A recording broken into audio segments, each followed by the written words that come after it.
میری مراد ایک ایسی عظیم ہستی جو 23 مارچ کے سانے میں جن کی شہادت ہوئی، علامہ احسان علی ظہیر صاحب. بہت بڑا نام. بہت دیر سے خواہش تھی کہ ہم آنکھوں دیکھا حال ان لوگوں سے سنیں جو اس وقت اس جلسے میں سٹیج پر موجود تھے، یا ان کے اہل و عیال جو گھر کا ان کا سنا سکیں، اس کے بعد کے واقعات شیئر کریں. تو ہمارے لیے بڑی خوش نصیبی ہے کہ ہمارے درمیان ان کے فرزند ارجمند جناب علامہ معتصم الہی ظہیر صاحب ہمارے درمیان موجود ہیں. السلام علیکم جی. وعلیکم السلام. Welcome sir. آپ نے مصروفیات میں سے وقت نکالا اور آج ہمارے درمیان موجود ہیں، بہت شکریہ. اس سانے میں نہ صرف علامہ احسان علی ظہیر صاحب اور مولانا حبیب الرحمان یزدانی اور بے شمار علماء کرام جو تھے انہوں نے جام شہادت نوش کیا، لیکن آج جن کے فرزند ارجمند ہمارے ساتھ موجود ہیں وہ علامہ صاحب کے انتہائی قریب ساتھی، رازدان، رفیق سفر، اور وہ جو جن کو سب سے معتمد خاص جنہیں کہہ لیں کہ بالکل قریب ترین ساتھیوں میں سے، جو لمحہ بلمحہ جن کا علامہ صاحب کے ساتھ گزرا ہے، اور ان کے فرزند ارجمند جناب عمر فاروق قدوسی صاحب. السلام علیکم. وعلیکم السلام. بہت شکریہ عمر فاروق قدوسی صاحب، آپ تشریف لائے اور مصروفیات میں سے آپ نے وقت نکالا ہے اور آج ہمارے درمیان آپ موجود ہیں. تو اس حوالے سے میں پہلے علامہ صاحب آپ سے سٹارٹ کروں گا. آپ کی اس وقت عمر کتنی تھی جب یہ واقعہ پیش آیا، اور اس دن جب یہ سانحہ ہوا آپ لوگ یقینی بات ہے گھر میں ہوں گے، آپ کو کیسے اطلاع ملی کہ یہ واقعہ جو ہے وہ رونما ہوا ہے؟ اس وقت میری عمر لگ بھگ تقریباً 10 سال کے قریب تھی. مجھے یاد ہے کہ ہم 5th سے 6th میں پروموٹ ہوا تھا. میں ان دنوں میں ہی مارچ میں سیشن ہوا کرتے تھے عموماً ان دنوں.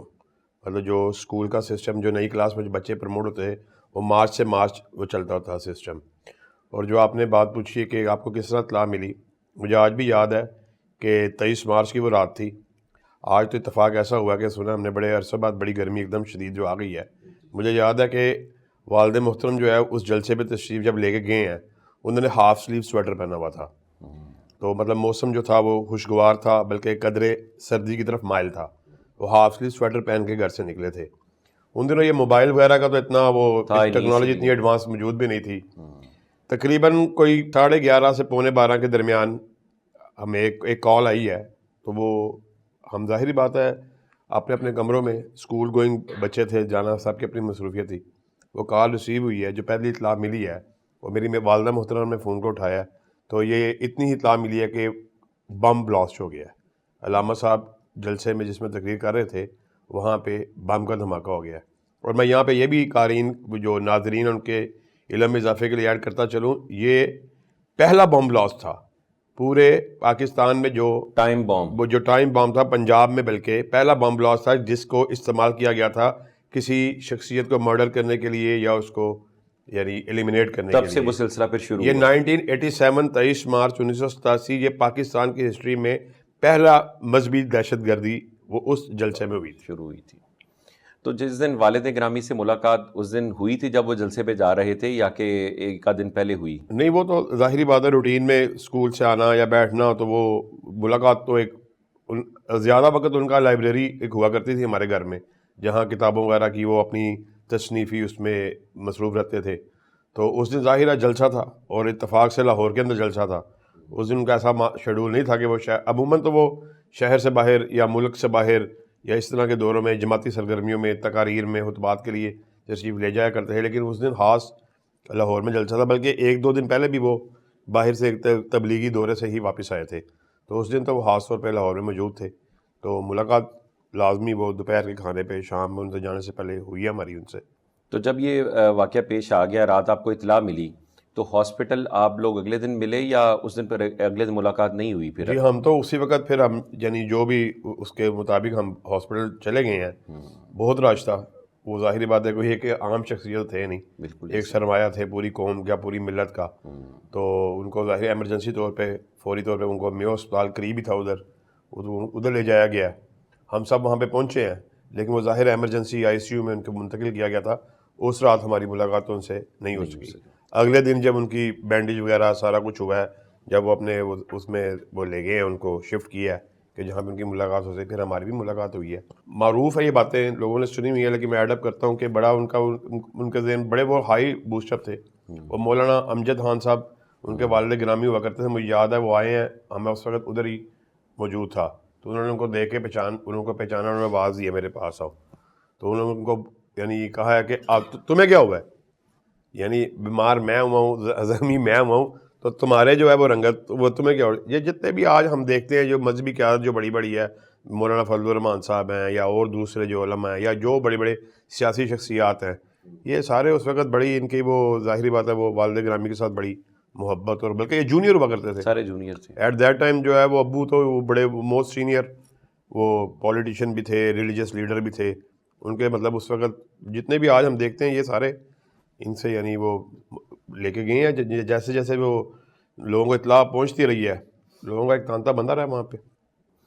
اسی طرح عمر فاروق قدوسی صاحب, میں آپ سے پوچھنا چاہوں گا کیونکہ آپ اس وقت موجود بھی تھے موقع پر, والد گرامی بھی آپ کے موجود تھے اور علامہ صاحب کے خاص رفقا کار میں سے تھے. اس حوالے سے آپ نے جو اپنی کتاب لکھی اس کا تھوڑا سا ذکر کیجئے, اور کتاب کے اندر جو اس واقعے کو خاص طور پر جو لاہور قلعہ لچھمن سنگھ میں رونما ہوا 1987 میں, اس کا بھی ذکر ضرور تفصیلاً کیجئے. 23 مارچ 1987 کا جو حادثہ ہوا تھا جی, بہت ہی یعنی اس کی جو یادیں ہیں دل فگار ہیں, دل خراش ہیں. اور جب میں وہ کتاب لکھنے لگا تھا میرا نہیں اندازہ تھا کہ اتنی لمبی کتاب بن جائے گی. میں نے تو سمپل 23 مارچ 1987 تاریخ آ رہی تھی, میں نے فیس بک پہ ایک چھوٹی سی پوسٹ لکھنے لگا, وہ تھوڑی لمبی ہوگی. اس میں نے لکھا کہ میں یہ باتیں مجھے یاد ہے, اگر دوستوں نے پسند کیا نا تو پھر میں یہ تحریر لمبی کر دوں گا, باقی کس طرح بھی لکھوں گا. تو پھر دوست احباب انہوں نے پسند ہی نہیں کی, بلکہ مطالبہ کیا کہ یہ تو تاریخ کی باتیں جو کسی کے علم میں نہیں ہیں. میں پھر لکھتا گیا.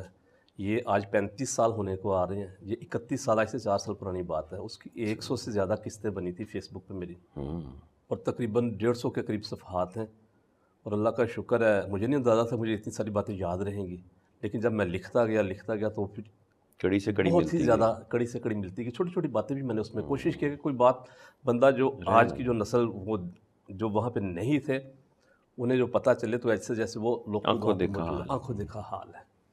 تو محتسم بھائی جو ہے انہوں نے بتایا, وہ جو فون کال جو جب جلسہ بم دھماکہ ہوا تھا تو پھر شہداء اور زخمیوں کو لے کے جا رہے تھے, میں گھر واپس آیا. سب سے پہلا کام میں نے یہی کیا کہ فوراً میں نے علامہ صاحب کے گھر میں کال کی.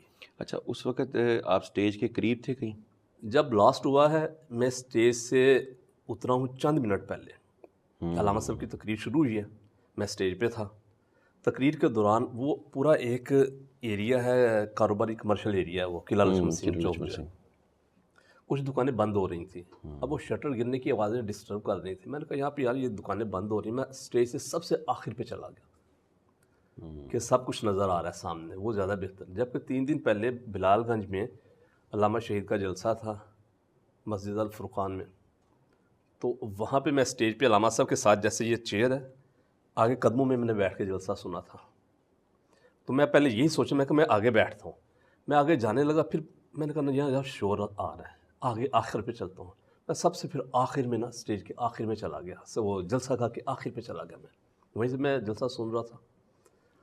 اور اس کے بعد جب بلاسٹ ہوا بالکل ایسے جیسے مجھے اب بھی جب میں یہ باتیں کر رہا ہوں میرے سامنے وہ منظر آ رہا ہے میری آنکھوں کے سامنے کہ سرخ رنگ تھا ذرات کا, ساتھ وہ شعلے نکل رہے تھے اس طرح مخروطی شکل میں, اس مخروطی شکل میں ایسے بلند ہوئے ہوا میں. اچھا, کہا یہ جاتا ہے کہ جو ان کی تقریر کے دوران آگے گلدستہ یا گلدان جو لایا گیا اس میں تھا, کیا وہیں سے شعلے آپ نے نکلتے دیکھے؟ جی, اسٹیج سے نکلنے شروع. اب یہ ایگزیکٹ نہیں کہا جو جاتا ہے, یہ بات تو ٹھیک ہے کہ گلدان ہم نے تیار نہیں کیا تھا, گلدان ہماری طرف سے نہیں تھا, گلدان کسی کو نہیں پتا کہ کہاں سے آیا تھا. اچھا, وہ ویڈیو جب بن رہی ہے کیمرہ چل رہے ہیں اس میں بھی دکھائی نہیں دیتا کہ گلدان کس نے لا کے رکھا ہے؟ وہ ہوا یہ تھا کہ پہلے جیسے یہ ٹیبل رکھا ہوا ہے نا, اب ٹیبل کے اوپر چیزیں رکھی ہوئی ہیں. اب وہ ویڈیو والے انہوں نے کہا یار یہ ٹیبل تھوڑا سائڈ پہ کر دو, اینگل نہیں صحیح بن رہا. اس وجہ سے وہ گلدان زمین پہ رکھا گیا جب وہ آیا. اس وجہ سے وہ گلدان لوگوں کو نظر نہیں. وہ گلدان ایسی ہے کہ جب اگلے دن نا 23 مارچ کے اگلے روز جب دن کے وقت میں وہ میرے ایک عزیز وہاں پہ گئے گول باغ میں قلعہ لکشمن سنگھ چوک میں، وہاں پہ جا کے وہ گلدان کا ٹکڑا لے کے آئے اور ہم نے پھر وہ پولیس والوں کو دے بھی دیا. وہ ٹکڑا گولڈن کلر کا تھا اور جب گلدان آیا ہے وہ بڑا خوبصورت تھا. میں نے نہیں دیکھا، میرے ماموں چودھری محمد سہیل انہوں نے دیکھا تھا گلدان. وہ کہنے لگے کہ میں نے جب گلدان دیکھا تو میں نے سوچا کہ اتنا پیارا لگ رہا ہے، جب جلسہ ختم ہو جائے گا نا تو میں ابو بکر سے کہوں گا، ابو بکر قدوسی بھائی سے، کہ یار یہ گلدان مجھے دے دو، یہ بہت خوبصورت ڈیکوریشن پیس ہے. اچھا اس گلدان کے اوپر لکھا تھا اسلام کا بے باک سپاہی احسان الہی احسان الہی، تاکہ وہ نعرہ وہی ہو جو حرف عام ہے، تاکہ لوگوں کو کوئی اچنبے کی بات نہ لگے. اچنبے کی بات نہ لگے. یہ بات بڑی عجیب سی تھی.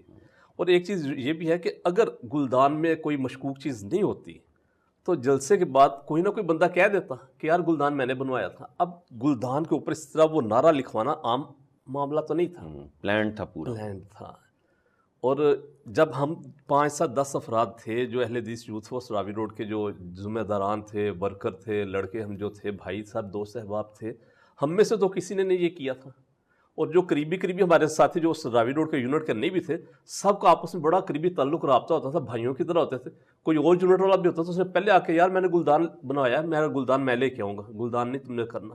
کسی طرف سے ایسی کوئی خبر. لیکن جب آپ کو پتا تھا کہ اتنا ہائی پروفائل ایک جلسہ اور ایک ایسے گڑھ میں کر رہے ہیں کہ جس کے اوپر علامہ صاحب کی کتاب کا توتی پوری دنیا میں بولتا ہے، تو کیا ایسی شخصیات کے لیے جو اکابر لوگ ہیں ان کے لیے کہ سیکیورٹی کلیئرنس حکومت کی طرف سے کوئی ایسی نہیں لی گئی؟ دوسرا، کیا آپ لوگوں کو اس معاملے میں پہلے آپ لوگوں کو خدشات نہیں تھا کہ علامہ صاحب وقت کے حکمران کو بھی للکارتے ہیں کہ ان کی کتابیں اگر دیکھیں تو وہ پوری دنیا میں اس وقت جو ہے وہ ان کا توتی بول رہا تھا، تو آپ کو تو یہ سیکیورٹی کو تو پہلے انشور اس حوالے سے کرنا بھی چاہیے تھا؟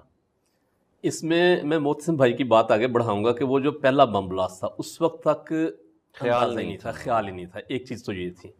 دوسری بات یہ کہ علامہ شہید کے بارے میں وسوسے ہوتے تھے. یعنی میں اپنی پرسنل بات کر رہا ہوں کہ وسوسے میں نے اپنی کتاب میں بھی لکھا، وسوسے ہوتے تھے کہ جیسے وہ ان کا گھر شادمان گراؤنڈ کے شادمان چوک کے بالکل ساتھ تھا، فوارہ چوک کے ساتھ تھا. اب وہ وہاں سے نکلیں گے، فوارہ چوک تک پہنچیں گے، گاڑی ٹرن لے رہی ہوگی، وہاں پہ کوئی بندہ آئے گا، آ کر کو حملہ کر دے گا، کوئی فائر کر دے گا. اس طرح کے وسوسے آتے تھے، خیال تھا. لیکن یہ کہ ہم جلسے میں آئے بلائیں گے اور پھر یہاں پہ بم بلاسٹ ہوگا، ہم نے یہ اہتمام تو کیا تھا کہ سٹیج پہ کوئی غیر ضروری بندے نہ ہوں، وہی ہوں جو ہمارے اپنے بندے ہوں. لیکن وہ بھی اس وجہ سے کہ سٹیج پہ افراد کی کثرت، یہ نہیں کہ سیکیورٹی کی وجہ سے غیر ضروری بندے نہ ہوں. اچھا، آپ کی اس بات سے میں آگے بھی سوال کروں گا. جو آپ سمجھتے ہیں کہ جو سٹیج پہ بندے بیٹھے تھے وہ بالکل اپنے تھے؟ ہاں اپنے تھے. لیکن اپنوں میں سے جسارت بھی تو ایک شخص نے کو پچھلے دنوں میں کی تھی نا، چند سال پہلے. وہ کیسا بندہ اپنا تھا جس کو نوازا بھی علامہ صاحب نے بہت تھا اور پھر آواز بھی نہیں جماعتی طور پر اس کے خلاف اٹھائے گی؟ میڈیا کے ذریعے آواز اٹھانے کا مقصد یہ ہے کہ ہم لوگ یہ جماعتی طور پہ تو شاید پابندیاں ان کو ہو سکتی ہیں، مجھے اس کو کہنے پہ کوئی آر نہیں ہے کہ ایسے لوگوں کو بالکل بھی کسی بھی عہدے پر نہیں ہونا چاہیے جو کسی بھی فوج شدگان کے بارے میں اور خاص طور پر ایسے اکابر علماء کے بارے میں گفتگو کریں. ان کو اس معاملے میں لازمی بات ہے کہ ان کو جماعتی طور پر ایسے لوگوں کے خلاف ایکشن ہونا بہت ضروری ہے. تو کیا اس پہ جماعت نے کوئی ایسا ایکشن نہیں لیا؟ کہ میں نام تو نہیں خیر اس شخصیت کا لینا میں پسند کر رہا، لیکن کہ جب اس بندے نے چند سال پہلے ایک حرکت بھی کی تو جماعتی طور پر میرا نہیں خیال اس کے اوپر کوئی ایکشن لیا گیا ہے. باتوں میں تذکرہ آیا ہے، یہ کرنا میرا ضروری بھی ہے اس حوالے سے. اس میں کیا کہہ سکتا ہوں، یہ تو جو ذمہ داران اتھارٹی ہے، جو ذمہ داران ہیں وہی کچھ کہہ سکتے ہیں. ہم تو آواز تو اٹھا سکتے ہیں، آپ قلم تو اٹھا سکتے ہیں. میں آپ کو بات بتاؤں، علامہ صاحب کی شہادت اور شہادت کے بعد جو کچھ واقعات ہیں، بہت بڑا یہ سبق ہے کہ اللہ تعالیٰ نے ان کو کہاں سے کہاں مرتبے پر لے گئے ہیں. وہ بہت ساری باتیں ایسی ہیں کہ جن کا فیصلہ روز محشر ہونا ہے. بے شک ایسے ہی. دیکھیں آپ اور میں ہیں نا، میں آپ سے کوئی 19-20 کر جاتا ہوں، کوئی زیادتی کر جاتا ہوں، میرا یہ چھوٹا بھائی محسن بیٹھا ہے، میں اس کے بارے میں کوئی نازیبہ بات کر دیتا ہوں، ماشاءاللہ وہ بھی حیات ہے، میں بھی ہوں، میں اس سے معافی مانگ لوں گا کہ یار مجھے معاف کر دو، معذرت چاہتا ہوں. اب ایک بندہ دنیا سے جائے جسے کتنے سال گزر چکے، اب اس کے بارے میں اگر کوئی بندہ یہ بات کرتا ہے اور کی گئی ہے تو پھر وہ بندہ ہی اپنا حق معاف کر سکتا ہے، میں تو نہیں کر سکتا. میں اب جتنی مرضی معافی اس بندے سے مانگتا رہوں کہ مجھے معاف کر دو، اب وہ بندہ ہو تو معاف کرے. اللہ تعالیٰ سے کہوں گا یا اللہ محبوب ٹھیک ہے، روز محشر وہ بندہ آئے گا ہم تو یہ کہتے ہیں صاف سی بات ہے، علامہ احسان علی زئی شہید رحمۃ اللہ علیہ روز محشر اسی حالت میں اپنی قبر سے نکلیں گے حدیث نبوی کے مطابق جس حالت میں وہ دنیا سے گئے.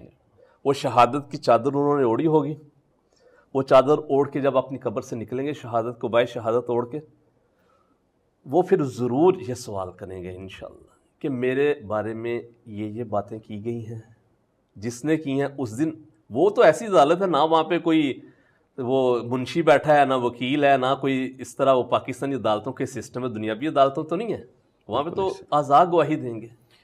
اچھا علامہ محتسم صاحب، اس میں یہ بتائیے گا کہ قلعہ لچھمن سنگھ کا جو یہ جلسہ تھا 23 مارچ کے حوالے سے، یہ اس کے روح رواں خاص طور پر اس ایریا کے اندر آرگنائز کرنے والے کون لوگ تھے کہ جنہوں نے وہاں کا یہ بڑی دلچسپ بات ہے کہ ہم آج اس محفل میں بیٹھے ہوئے مجلس بیٹھے ہوئے ہیں، تو میں یعنی آپ کے لیے ایک چلے مزیدار ایک اضافہ کرتا ہوں کہ جن صاحب سے آپ بات کر رہے ہیں یہی آرگنائز کرنے والے تھے جلسے کو. یہ جس طرح انہوں نے آپ سے بات کی کہ ہم وہاں پہ ایسے تھے، ہم نے نہیں تھا ارینج کیا ہوا، یہ جلسہ اینول بیسس پہ یہ ابو بکر قدوسی صاحب، ان کے والد محترم، یہ عمر فاروق بھائی، ان کی عمریں بھی لازمی تب کم ہوں گی لیکن ہر نوجوان تھے، جوانی میں یہ قدم رکھ چکے تھے. یہ جو راوی روڈ کا یونٹ تھا یہ اس جلسے کو آرگنائز کرایا کرتے تھے.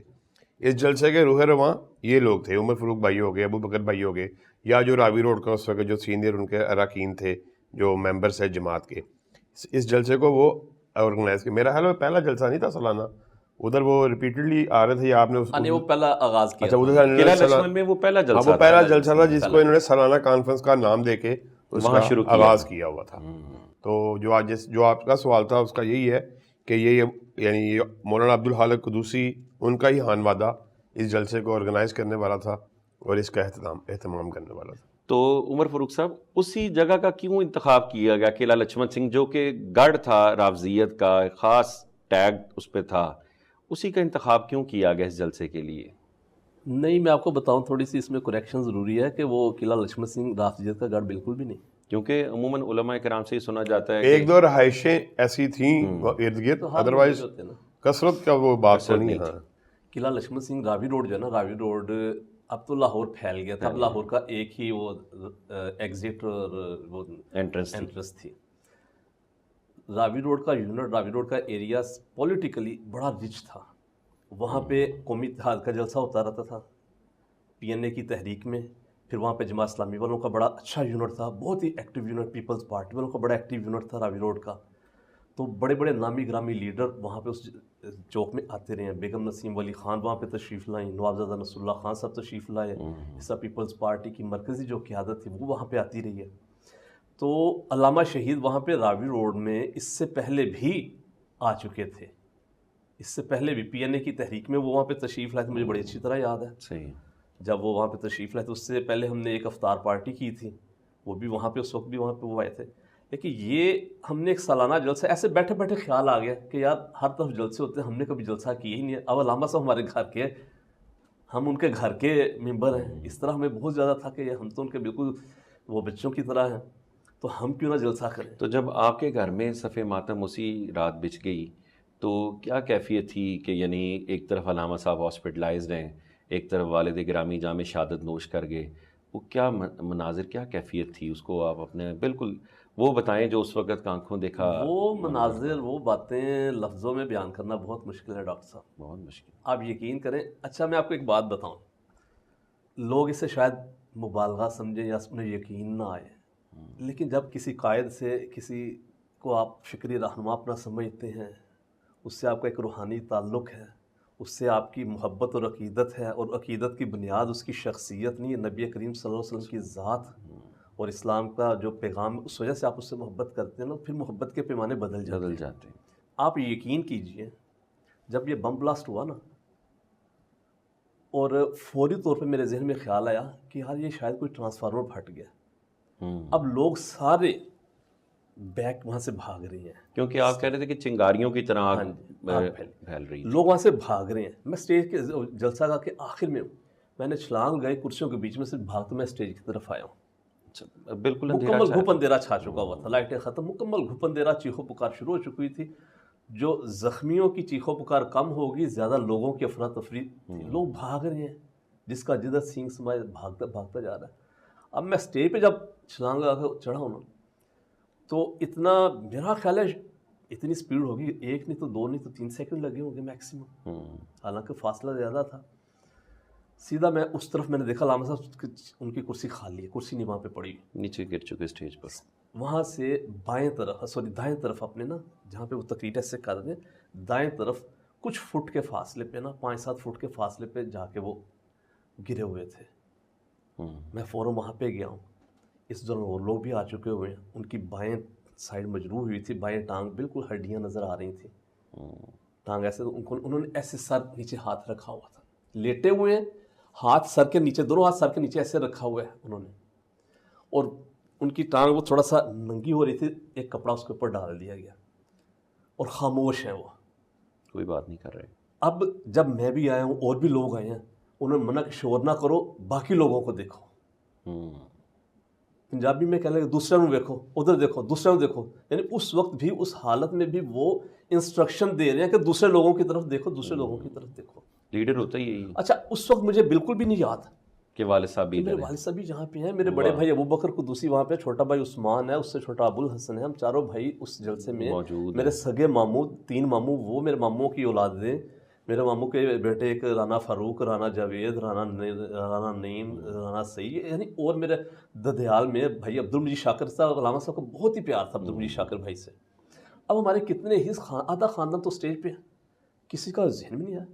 اچانک میرے چھوٹے ماموں ہیں رانا عبدالرف، انہوں نے مجھ سے پوچھا جب علامہ صاحب کو گاڑی میں ڈال کے بھیج دیا نا، انہوں نے دیکھا انہوں نے مجھ سے پوچھا کہ بھائی جان کتنے ہیں گنے میرے ابو کے بارے میں، میں کہ یہاں پہ تو میرے والد صاحب، میں اس طرف ہوا تو اور لوگ تو تھے، میرے والد صاحب مجھے نظر نہیں آئے اندھیرے میں، بہرحال لوگ تھے، ٹھیک ہے.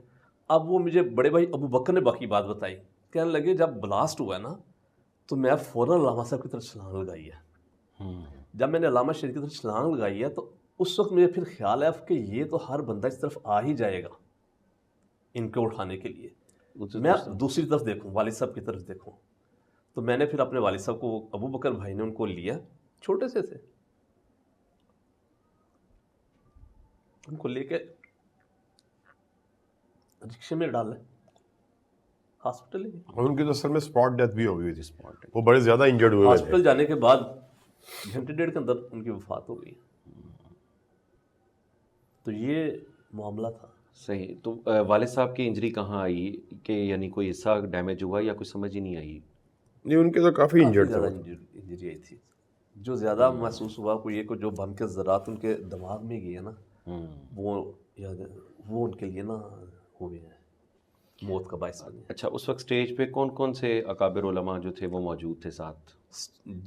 اس وقت جو اشتہار پہ نام تھا نا وہ سارے ہی تھے، سوائے قاری عبدالحفیظ فیصل آبادی رحمۃ اللہ علیہ، وہ نہیں آ سکے تھے جلسے میں، ان سے ٹائم لیا تھا باقاعدہ، لیکن اللہ تعالیٰ کو منظور تھا بچانا کہ وہ نہیں آ سکے تھے. پھر یزدانی صاحب کی جگہ پہ یزدانی انہوں نے پڑھایا. صاحب جی، اور باقی یزدانی صاحب، محمد خان نجیب یہ ساتھی تھے، شیخ احسان الحق تھے جو جلسہ کے صدر تھے. آپ جب وہ تصویر دیکھیں گے نا اسٹیج کے اوپر، ان میں شیخ احسان الحق بیٹھے ہیں، ان کے ساتھ میرے والد صاحب بیٹھے ہوئے ہیں، اور اس کے بعد یزدانی صاحب بیٹھے ہوئے ہیں، بیچ میں ساتھ نعیم بادشاہ صاحب بیٹھے ہیں. اس وقت نعیم بادشاہ صاحب کلین شیو ہوتی تھی، داڑھی نہیں رکھی تھی، تو وہ سمارٹ بھی تھے بڑے، تو وہ اسٹیج پہ وہ بھی بیٹھے ہوئے ہیں.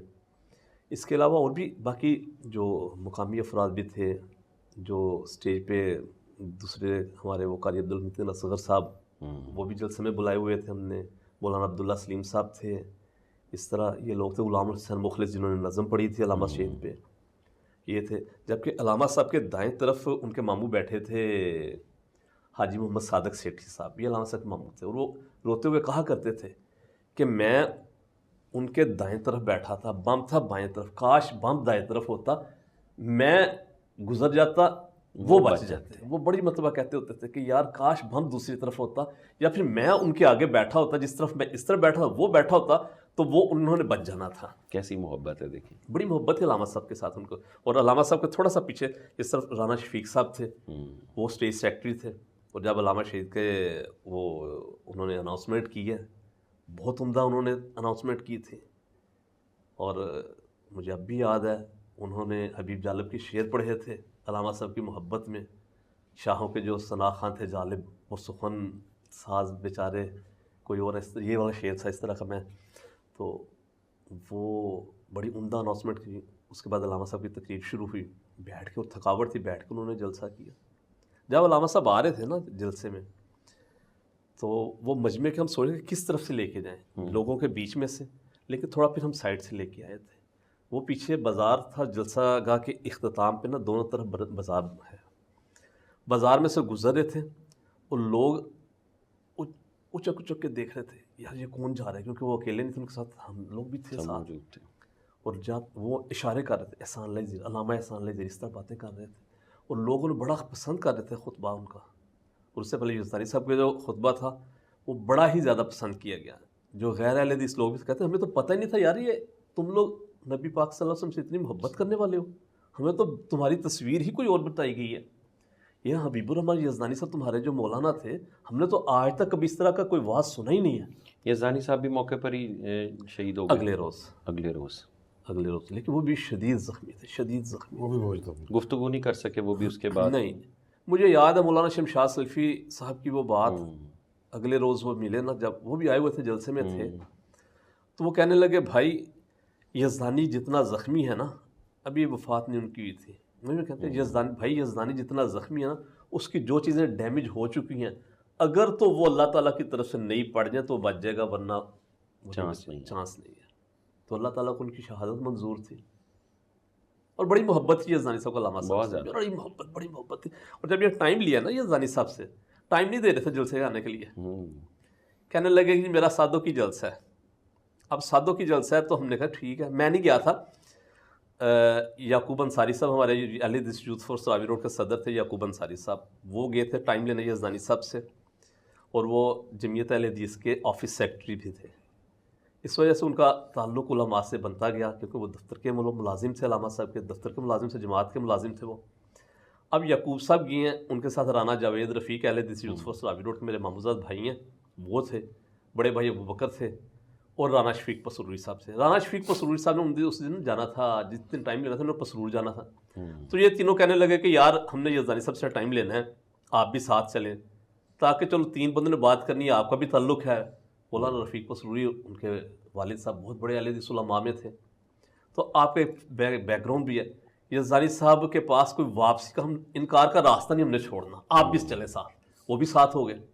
اب وہاں پہ گئے ہیں، جا کے ٹائم والا یزدانی صاحب نے ٹائم دینے سے انکار کر دیا. ابھی میں نے تو اس دن میری سادوں کی تقریر ہے.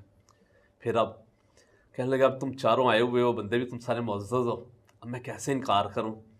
کیونکہ سادوں کی والوں کا ہوا یہ تھا کہ پچھلا جو جلسہ تھا نا، اس دن یزدانی صاحب پہنچ نہ پائے کسی وجہ سے. ان لوگوں نے کیا کہ یزدانی صاحب کے گھر آ گئے کہ جناب آپ نے وعدہ خلافی کی ہے. یزدانی صاحب نے کہا اچھا ٹھیک ہے، اب نہیں ہوگی، ٹائم بتاؤ. انہوں نے کہا 23 مارچ 1987. پھر کروائی.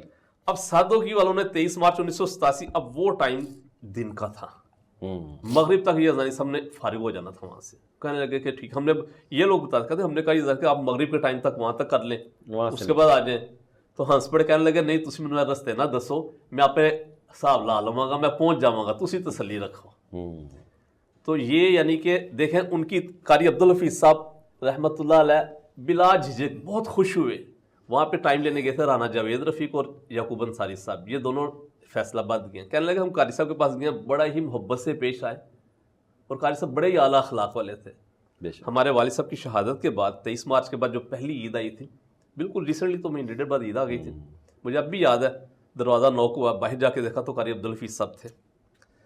قاری عبدالحفیظ صاحب باہر آئے ہوئے تھے، اور وہ جناب گاڑی کھولی، انہوں نے خود ہی گاڑی کھولی، گاڑی میں سے ٹوکریاں نکال لی، یہ عید کے تحفے ہیں، وہ لے کے آئے تھے ہمارے گھر. مجھے اب بھی یاد، اللہ تعالیٰ ان کے قبر درجات بلند کریں.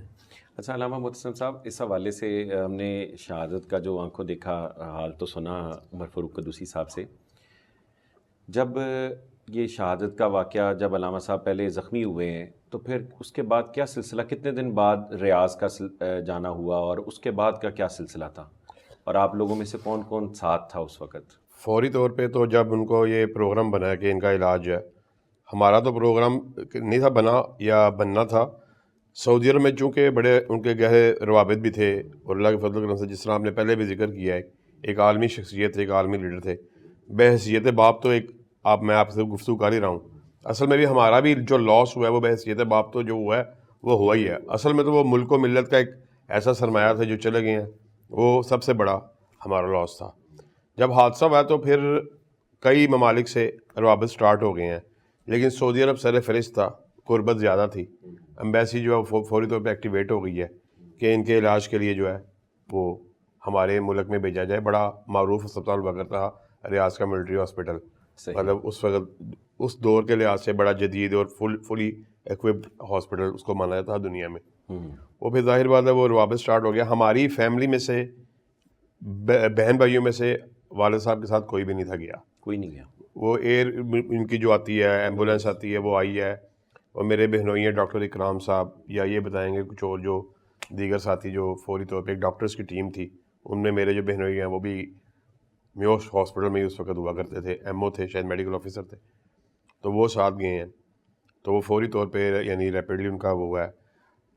حادثے سے یہ کوئی 3-4 روز کے بعد یہ فیصلہ ہوا، یعنی وہ کوئی ڈاکومنٹیشن میں یا جو اس کا پیشنٹ کی کنڈیشن کے مطابق کہ اس کو دوران جب آپ کی ملاقات 3-4 دن ہوئی، اس دوران میں ملاقاتیں ہماری 1 یا 2 دفعہ ہی ہوئی ہیں، کوئی بہت زیادہ فریکوینٹ ہماری ان سے اس طرح ملاقاتیں نہیں ہوئیں. مطلب جانا ہوا کرتا تھا، مطلب 1-8 دفعہ ہوش میں مجھے یاد ہے کہ ملاقات ہوئی ہے. وہ ہوش میں تو انہوں نے اشارے سے اپنے پاس بھی بلایا ہے، اب ان کے پاس میں کھڑا بھی رہا ہوں، مسکراتے بھی رہے ہیں. بلکہ پہلے بھی 1-8 دفعہ کسی انٹرویو میں ذکر ہوا ہے کہ جو ان کی آخری جو ورڈز تھے، انہوں نے ان ورڈز میں سے بڑی ایک اچھی نصیحت تھی جو میں ناظرین کے ساتھ شیئر بھی کرنا چاہتا ہوں، کہ ایسی حالت میں بھی انہوں نے ایک وصیت کہہ لیں یا نصیحت کہہ لیں، ہمارے لیے وہ وصیت ہے کیونکہ ان کے آخری الفاظ ہی ہم نے وہ سنے ہیں کہ بیٹا آپ نے کبھی زندگی میں نماز کو ہے نا اس کو مس نہیں کرنا، نماز کی پابندی جو آپ نے پوری کرنی ہے اس کو ٹائم پہ پڑھنا ہے. تو یہ ایک ایسے الفاظ ہیں جو ہمارے لیے ایک ہم اپنی آنے والی جو نسلیں ہیں، اپنے بچوں کو، اپنے ان کے جتنے بھی ہم وہ ضرور اس بات کو ایڈ کر کے بتاتے ہیں کہ یہ دیکھیں یہ آپ کے جو دادا تھے. میں ایک اور آپ سے بات بھی سننا چاہوں گا جو ہم نے کسی اور سے سنی، کہ مدرسے میں ان کا کھانا گھر سے ہی روز آیا کرتا تھا، کیونکہ آپ کے دادا محترم کہا کرتے تھے کہ میرے بیٹے کو یہ مدرسے کا کھانا زکوٰۃ کا کھانا نہیں لگتا. یہ کتنا ایک زہد و تقوی کی ایک علامت تھی کہ جس میں آپ یہ دیکھیں کہ آج انتظامیہ کے تمام لوگ بیٹھ کر کھانا اس کو اپنا ایک حق تصور کرتے ہیں، اور یہ وہ فرق تھا. اس معاملے میں ضرور ذرا روشنی ڈالیے اور اس مکمل اس بات کو جو ہے وہ یہ بات بڑی معروف ہے اور بڑی یعنی کئی دفعہ سنی بھی جا چکی ہے، حقیقت بھی ایسے ہی ہے. جب والد محترم جب انہوں نے گجرانوالہ میں جب وہ تعلیم حاصل کر رہے تھے، سیالکوٹ سے جو میرے دادا محترم تھے وہ باقاعدہ ان کی ڈیوٹی ایک بندے کی لگائی ہوئی تھی کہ وہ ان کے لیے کھانا لے جایا کرتا تھا. وہ زکوٰۃ والی بات تو آپ کی ٹھیک ہے، زکوٰۃ تو کسی پہ بھی جو ان پہ نہیں لگتی، وہ صدقہ بھی، حالانکہ صدقے کا کھانا میں اور آپ یعنی صدقے کی جو ڈیفینیشن ہے وہ بڑی وسیع ہے. میں آپ کے ساتھ اچھے طریقے سے مسکرا کے بات کر رہا ہوں، وہ بھی صدقہ ہے، بے شک. مطلب ہم جو اپنے یعنی اہل و عیال کے ساتھ اچھی طرح، وہ بھی صدقہ ہے. لیکن وہ اتنے کانشیس تھے، ویل آف بھی تھے، الحمدللہ بزنس مین تھے، وہ ان کی یہ خواہش تھی، یہ دادا محترم کی یہ اس میں سارا وہ رول ہے کہ وہ باقاعدہ کہتے ہیں کہ جو میرا بیٹا ہے وہ صدقے زکوٰۃ ہم افورڈ جو کرتے ہیں تو وہ اس کا کھانا بھی کیوں کھائے. وہ اسپیشلی وہ ایک بندے کی ڈیوٹی تھی جو ان کے لیے سیالکوٹ سے کھانا لے جائے. یہ حقیقی بات ہے، سچ ہے، یعنی اس میں وہ مبالغہ نہیں ہے بالکل بھی. اس میں نا میں تھوڑا سا بتا دوں، وضاحت کر دوں. جو علامہ صاحب کا کھانا آتا تھا نا، وہ اب حاجی ظہور اللہ صاحب رحمۃ اللہ علیہ وہ بڑی باکمال شخصیت تھے. یہ علامہ احسان علی صاحب ایسے علامہ نہیں تھے، وہ حاجی ظہور اللہ صاحب کی انتہائی سخت تربیت کا نتیجہ تھا. حاجی ظہور اللہ صاحب اب کھانا ایک بندے کا نہیں آتا تھا، کھانا زیادہ بندوں کا آتا تھا. مجھے یہ بات مولانا شمشاد سلفی صاحب نے خود بتائی. وہ کہنے لگے بھائی ہم تو انتظار میں ہوتے تھے کب کھانا ہے، امیر باپ کا بیٹا ہے، کھانا آتا تھا، اچھا کھانا آتا تھا، اور ہم اور کچھ اور ایک دوست ہوتے تھے تو یہ کھانا آتا تھا، ہم اس کھانے میں یہ ہمیں ساتھ شریک رکھتے تھے اپنے.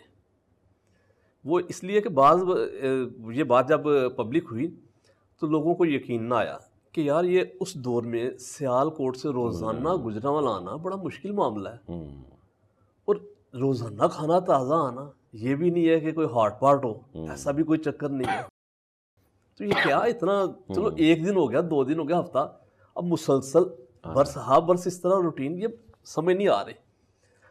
ابو بکر بھائی نے جب یہ بات لکھی نا, ہمارے بہت ہی محترم سبحان اللہ کیا عظیم شخصیت ہے مولانا اسحاق بھٹی صاحب, ان ایسا با اخلاق میں نے بندہ شاید ہی کوئی دیکھا ہو.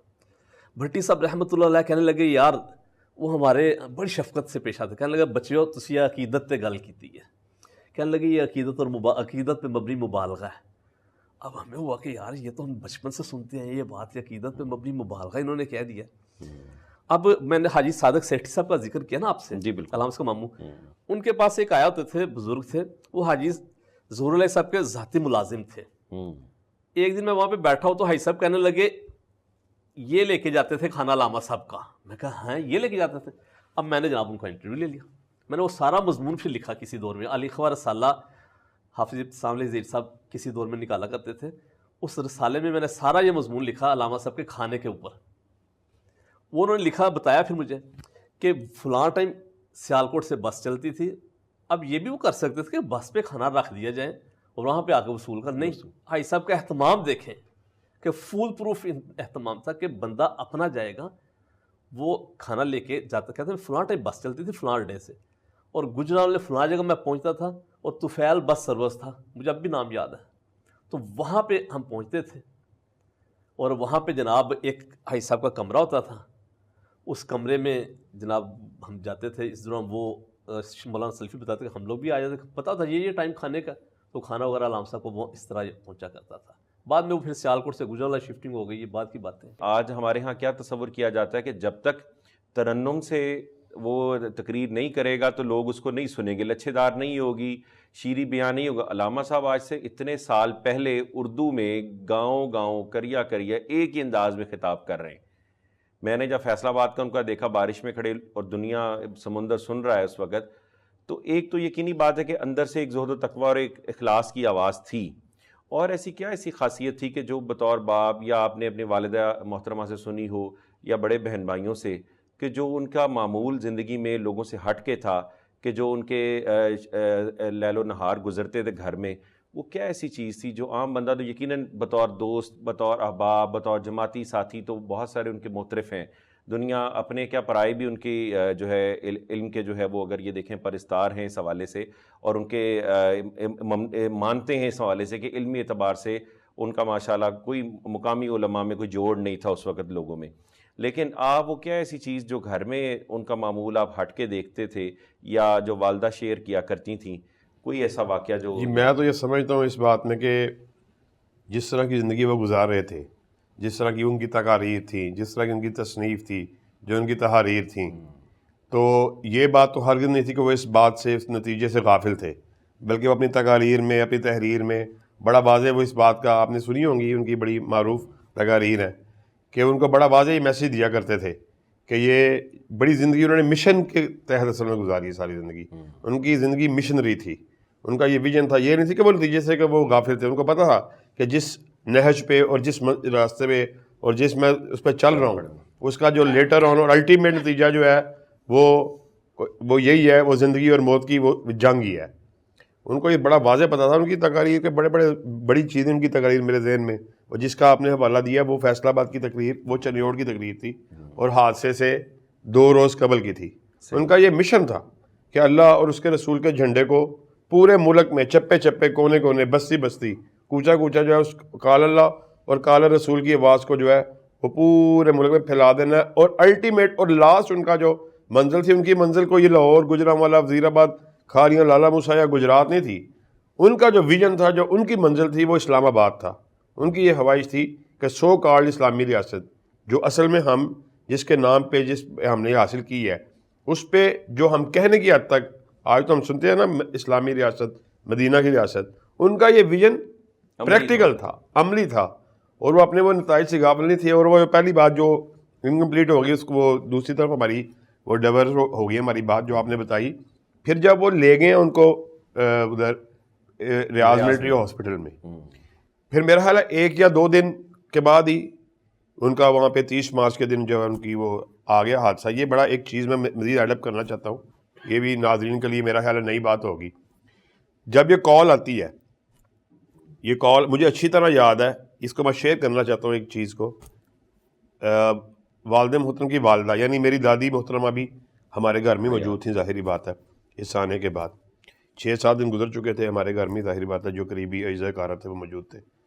تو ایک کال آتی ہے غالباً فجر کے قریب، صبح کا ٹائم ہے، یہ عمر بھائی بھی اس کو کنفرم کریں گے، کوئی اسی ٹائم ہی یعنی اطلاع آتی ہے. تو میری دادی محترمہ کے منہ سے نکلتا کہ بس اینڈ ہو گیا، یعنی جو احسان لئی ہے نا وہ اللہ دی سپرد ہو گیا. یعنی وہ ایسے الفاظ ہیں، وہ فون اٹھایا جاتا ہے، ہمیں پتہ چلتا ہے. پھر یہ وہ موقع کہ اس وقت یہ ڈیسیجن لینا کہ جو ڈیڈ باڈی ہے اس کو پاکستان لایا جائے یا وہیں پہ رہنے دیا جائے. یہ بڑی ایک ایسی صورتحال ہے کہ اولاد بھی ادھر ہے، سب ادھر ہیں، وائف بھی ادھر ہے.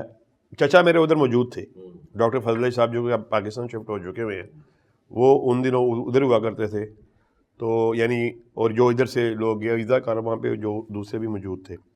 پھر یہ ڈیسیجن لینا یہ بڑا ایک مشکل مرحلہ تھا، لیکن الحمدللہ اچھا اور وائز اور صحیح بولڈ ڈیسیجن لیا گیا.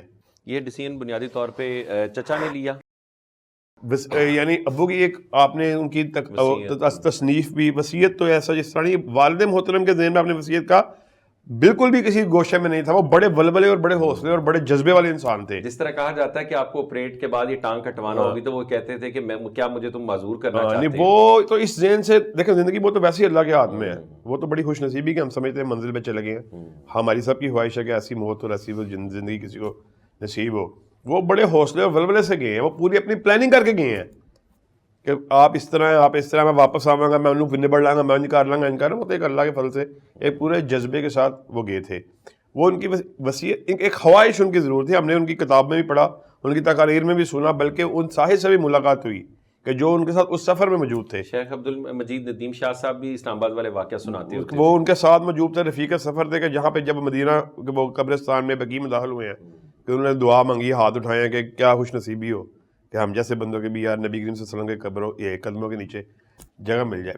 اس بات کو مد نظر رکھتے ہوئے پھر یہ ایک اور میں بڑی دلچسپ چیز ایڈ کروں ناظرین کے لیے، یہ بھی بڑی زبردست گفتگو ہوگی اور وہ یعنی ایک ایڈیشن ہوگا، ان کی معلومات میں اضافہ ہوگا.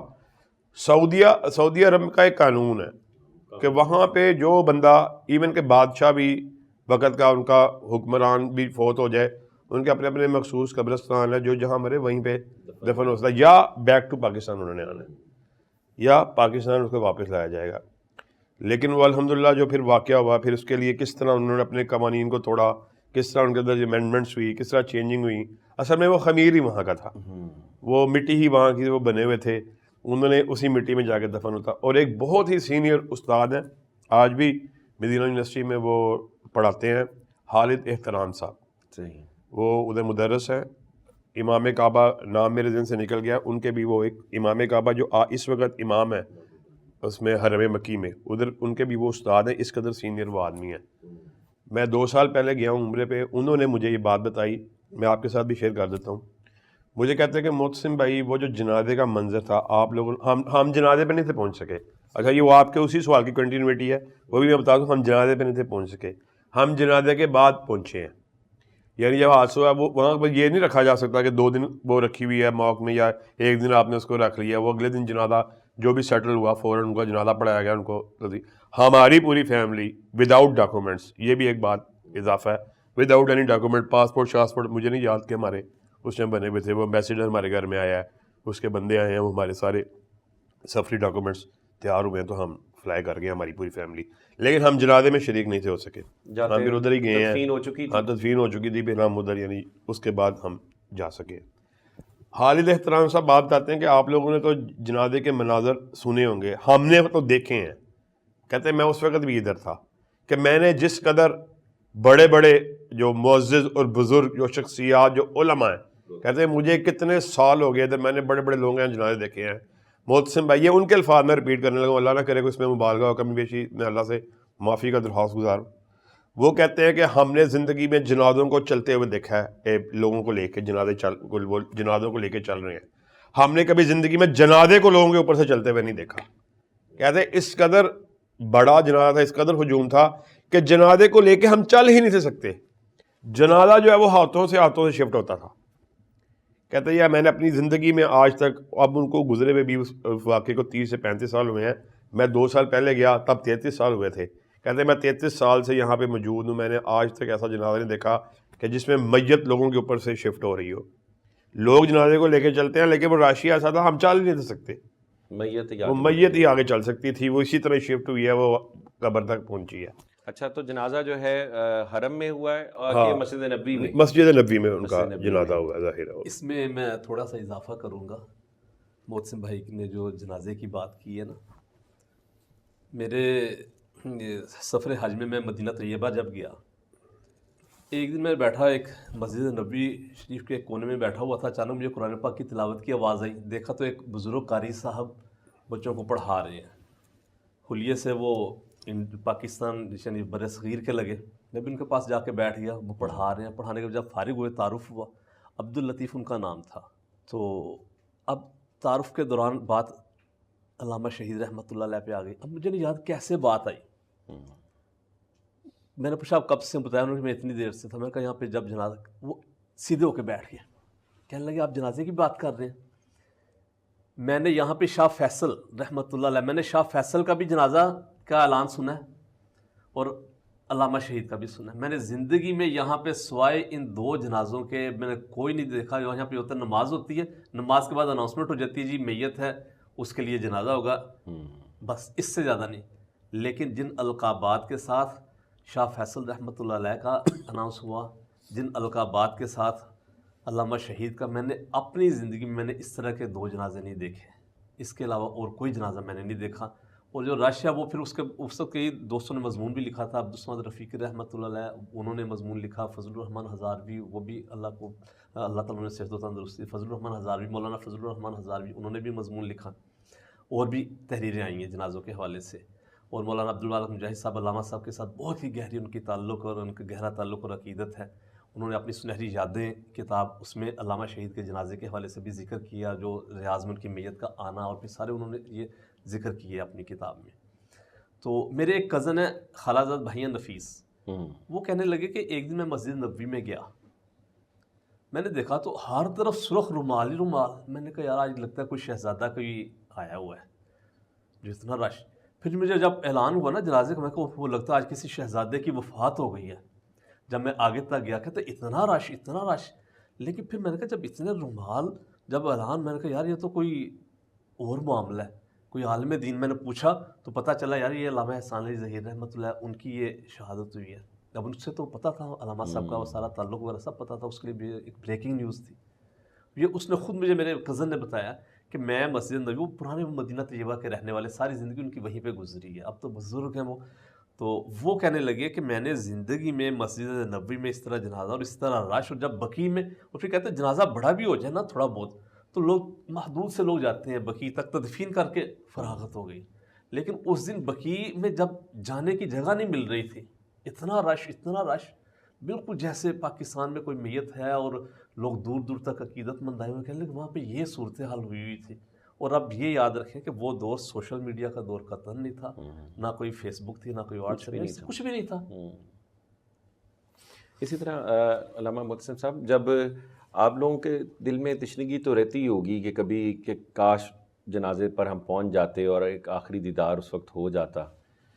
نہیں, ایسی فیلنگ جو ڈاکٹر صاحب اس لیے نہیں کبھی پیدا ہوئی کہ الحمدللہ یہ نصیب جو مقام بلند جس کو مل گیا اسی کو مل گیا. اللہ کا شکر ادا کرتے ہیں.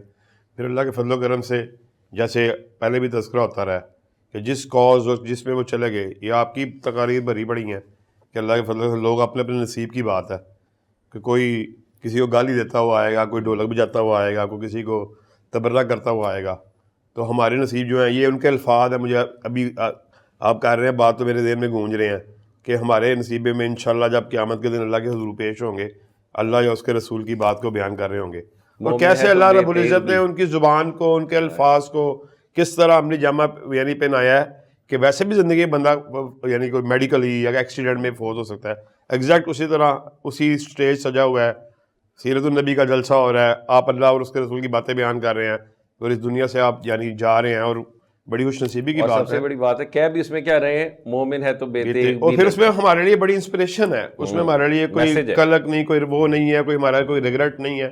ہمارے لیے اللہ کے فضل و فخر ہے, ایک بڑا وہ انسپریشن ہے, ہمیں موٹیویشن ہے اس میں کہ اس حوصلے, اسی ولولے, اسی جذبے, اسی تنتنے کو, اسی زمزمے کو جو ہم جو ہے اللہ کے فضل, اللہ کی بڑی رحمت ہے. اچھا علامہ صاحب, چونکہ والد گرامی ایک عام شخصیت تو نہیں تھے, ایک جماعتی سربراہ ہونے کے ناطے ایک امت مسلمہ کے ایک اکابر کی حیثیت رکھتے تھے, تو والد صاحب کے جانے کے بعد نہ صرف امت مسلمہ میں خلا پیدا ہوا, گھر میں آپ لوگ بہت چھوٹے تھے سب, خصوصاً بھائی جو تھے, تو اس وقت اہل و عیال کو کس نے سنبھالا, کیٹر کیا, کہ اس کے بعد آج ماشاءاللہ والد صاحب کی مسند کے اوپر بڑے بھائی بھی چھوٹے بھی ماشاءاللہ براجمان ہیں, یہ کیسے سلسلہ سارا؟ جی سب سے پہلی بات تو میں آپ کے جو سوال ہے اس کا جواب جو ہے وہ ایگزیکٹ یہی ہے. ابتسام بھائی تو اس وقت میٹرک میں تھے, جی جی, غالباً ان کے بورڈز کے ایگزام ہونے والے تھے یا ہو رہے تھے. میں 5th سے 6th میں پروموٹ ہوا تھا, اور ہشام بھائی تیسری کلاس سے 4th کلاس سے پروموٹ ہوئے تھے. ہم تینوں بھائی کریسنٹ ماڈل اسکول سے پڑھے ہوئے ہیں, کریسنٹ پڑھے تھے. تو آپ کی بات بالکل ٹھیک ہے, ایک میٹرک کا بچہ 15-16 سال کا, کچھ بھی ظاہری بات ہے, میں ڈپینڈنٹ ہوتا ہے, ظاہری بات ہے.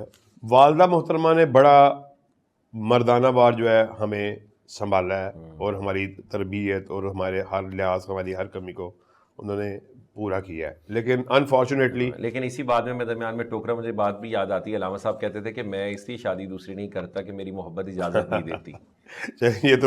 یہ تو بڑی ہے, اس کا اور کسی دن رکھیں گے, اس پورے ٹاپک پہ کریں گے گفتگو. تو بہرحال والدہ محترمہ کو ایک کریڈٹ جاتا ہے جی, انہوں نے بڑی, ظاہر بات ہے وہ بھی کسی چھوٹے خان والدے سے ان کا تعلق نہیں تھا, وہ بھی حافظ محمد گوندلوی اللہ کے فضل و کرم سے آج پاکستان یہ کامل تھے. میں آپ کو واقعہ گھر کا سنا دیتا ہوں. بلکہ برِ صغیر میں جتنے بھی شیوخ الحدیث, جتنے بڑے بڑے علماء, ایون کہ یہ مولانا عبدالخالق قدوسی صاحب بھی, کسی کا بھی نام لے لیں, ایکس وائی زی, بغیر سوچے سمجھے بھی کسی کا نام لے لیں, یا شرف پوری صاحب کا, یا میر محمد صاحب کا, ایون ڈاکٹر فضل علی, ابو سے کسی نے پوچھا کہ جی یہ جو حافظ محمد گوندلوی صاحب کے آپ شاگرد ہیں, تو ان کی کوئی تصنیف نہیں ہم نے آج تک دیکھی قابل ذکر. تو اب والد محترم کا بڑا مشہور جملہ آپ نے پہلے بھی سنا ہوگا کہ حضرت حافظ محمد کی اگر چھوٹی سی کتاب کسی نے دیکھنی ہے تو احسان الہی ظہیر کو دیکھ لے. تو کہنا مطلب وہ بھی ایک بڑے خان وادے سے, ایک ایسے علمی گھرانے سے ان کا تعلق تھا. وہ ایک علیحدہ بات ہے, انفارچونیٹلی 4-5 سال بعد ہی ان کا بھی وہ وقت مقرر تھا, وہ بھی دنیا سے رخصت ہو گئی. تو جب اس وقت والدہ نے جب سنبھالا گھر کو, تو اس وقت سورس آف انکم کیا تھا, کہ یعنی علامہ صاحب اگر چلے گئے پیچھے سال لک آفٹر اور کون کر رہا؟ ابو بڑے الحمدللہ ایٹ دیٹ ٹائم وقت کے, ظاہر بات ہے بزنس مین, پہلے بھی گفتگو ہو چکی ہے کہ ایک بزنس مین گھرانے سے تعلق تھا, پوری فیملی بزنس سے ریلیٹڈ تھی. ابو خود ایک بڑا اچھے لیول پہ بزنس کو کرنے والے تھے. یہ ریئل اسٹیٹ میں ہمارا جہاں پہ ابائی, جہاں پہ ہم نے ساری زندگی زیادہ تر بیچتے سا گزارا ہے, شادمان کلونی معروف ہے جہاں ہمارا گھر, جہاں پہ ہم رہا کرتے تھے, اور اسی گھر میں ہی تھے جب یہ حادثہ پیش آیا. آدھے سے زیادہ شادمان کلونی کو آباد کرنے والے میرے والد محترم ہی تھے, ایز اے ریئل اسٹیٹ کا کام کرنے کے حوالے سے بات کر رہا ہوں. اس لوگوں کو قائل کرنا, پلاٹ دینا, کسی کو گھر بنا کے دیا. تو الحمدللہ ہم بڑے ویل آف تھے. آج تو دولت کا معیار اور کرائٹیریا چینج ہو گیا, تو اب تو پتہ بھی نہیں چلتا کہ وہ چھوٹی گاڑی والا کتنا امیر ہے اور بڑی گاڑی والا کتنا امیر نہیں ہے. یہ بینک کے لیزنگ کے معاملات اور اس طرح, یعنی اب وہ ختم ہوگی تفریق. اس زمانے میں تو ایک گاڑی اسٹیٹس سمبل ہوا کرتے تھے, اور وہ گاڑیاں جو وغیرہ. الحمدللہ جو آپ کا سوال ہے وہ اس کا ایگزیکٹ یہی ہے کہ اچھی ہماری پراپرٹی تھی جو رینٹ آؤٹ تھی, وہ رینٹڈ پراپرٹی ہماری کافی اچھی تعداد میں موجود تھی, کہ جس کی وجہ سے بہنوں کی شادیاں ہو چکی تھیں؟ نہیں, کسی بہن کی میری شادی نہیں ہوئی تھی. بڑی بہن کی میری نسبت ابو کے دور میں, ابھی ابو کی زندگی میں ہو چکی ہوئی تھی. میری 2 بڑی ہمشیرہ تھیں, ان کی نسبت طے پا چکی ہوئی تھی. شادی والد محترم کی زندگی میں کسی کی کتنے بہن بھائی ہیں؟ ہم 8 بہن بھائی ہیں, 5 سسٹرز ہیں اور 3 بھائی ہیں. تو بہنیں بڑی تھیں؟ ہاں 3 بہنیں میری بڑی ہیں, پھر ابتسام بھائی ہیں, پھر ایک ہمشیرہ ہے, پھر میں ہوں, پھر ہشام بھائی ہیں, پھر ایک سب سے چھوٹی ہمشیرہ ہے. سب سے چھوٹی بہن تو بالکل ہی فرسٹ کلاس میں بھی کہلے بھی یعنی ہوئی تھی. تو وہ الحمدللہ, بلکہ مجھے وہ قرآن کی آیت یاد آ گئی, وکان ابوہما صالحا, کہ اللہ رب العزت نے ذکر کرتے ہوئے کہا کہ ان کے باپ جو نیک ہو گئے. ہم یہ سمجھتے ہیں کہ جو آپ نے بات کی کہ اس کے باوجود اللہ کے فضل و کرم سے, اللہ ہی کی توفیق سے, ابتسام بھائی بھی, میں بھی, ہشام بھائی بھی, اللہ کی رحمت سے, اللہ کے اس کے رسول کی بات کو اپنے یعنی اسی کاز کو, اسی مشن کو لیے ہوئے میدان عمل موجود ہے. اس کی وجہ صرف یہ ہے کہ ہمارے کوئی باپوں کی نیکی اللہ کو منظور یعنی پسند آ گئی ہوگی, کہ اللہ پاک نے منظور کر لی ہوگی. ادروائز ہمارا تو اس میں کوئی اس طرح کا کمال اور کرتب اور کرشمہ نہیں ہے. وہ لازمی بات یہ ہے کہ اللہ کی رحمت سے ہمارا گمان, اور یہ ہم آگے بھی اس بات کو کرتے ہیں, پریچ کرتے ہیں بچوں کو سمجھانے کے لیے, ایسے حالت میں بھی یعنی کوئی جب آپ کا کیئر ٹیکر بھی کوئی ایسا لیول کا بندہ نہ, مجھے ایک خاتون نے ہماری لک آفٹر کی ہے نا بیسیکلی, تو کوئی اس طرح کا کوئی ایسا کوئی مرد تو نہیں تھا جس نے ہمیں وہ یہی بات ہے، انہیں کی نیکی ہے، انہیں کی باتیں جو آ گئی. اسی طرح علامہ صاحب اس وقت چینیا والی مسجد میں جمعہ پڑھا رہے تھے کہ لارنس والی جگہ لے لی؟ جی وہ لاسٹ رمضان تھا یا ابو کا پہلا رمضان تھا، اور لاسٹ رمضان بھی تھا کہ جب جگہ جگہ لی جا چکی ہوئی تھی. ابھی مسجد کا باقاعدہ آغاز بالکل نہیں تھا، ایک پلیٹ فارم سا بنا ہوا تھا، اس کے اوپر اسٹیل کی شٹرنگ وغیرہ وہ جس طرح وہ چھت سی لگی ہوتی ہے، وہاں پہ پہلا رمضان ابھی یعنی گزارا تھا. پہلے ایک ہی رمضان میں ہمارا گزرا مشکل سے. باقاعدہ جو ہے ابھی وہ یعنی سمجھے کہ پراپر شفٹنگ ابھی ہونی باقی تھی. تو بس وہ آخری جو جمعہ تھا نا شہادت سے پہلے، وہ ان کا چینی والی مسجد اناؤنس تھا. جس طرح یزدانی صاحب توحید گنج مغل پورہ میں آ رہے تھے اگلے جمعے سے، ان کے بارے میں بھی یہ اناؤنس ہو چکا تھا کہ جیسے وہ لاہور وہ بھی تشریف لا رہے ہیں.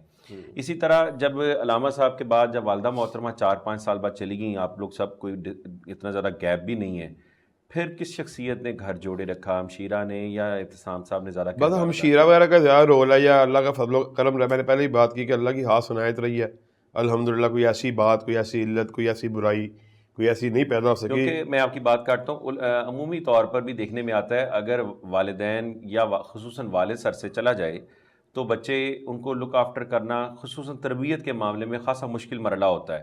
اور جن کے اگر والد اگر دنیا سے چلے جائیں اور اسپیشلی علماء میں، تو ان کے بچوں کو دوسرے لوگ خراب کرنے میں زیادہ کردار ادا کرتے اور وہ عموماً اس جگہ پہ نہیں پہنچ پاتے. تو اس میں علامہ ابتسام کی تربیت میں کس کا کلیدی کردار ایسے تھا کہ جنہوں نے ماشاءاللہ اتنے ماسٹرز بھی، انجینئرنگ کی ڈگری بھی، یہ سارا کرنے کے باوجود ماشاءاللہ مسند جو ہے وہ سنبھالی؟ وہ مین رول جو ہے اس میں میری والدہ محترمہ نے پلے کیا ہوا ہے.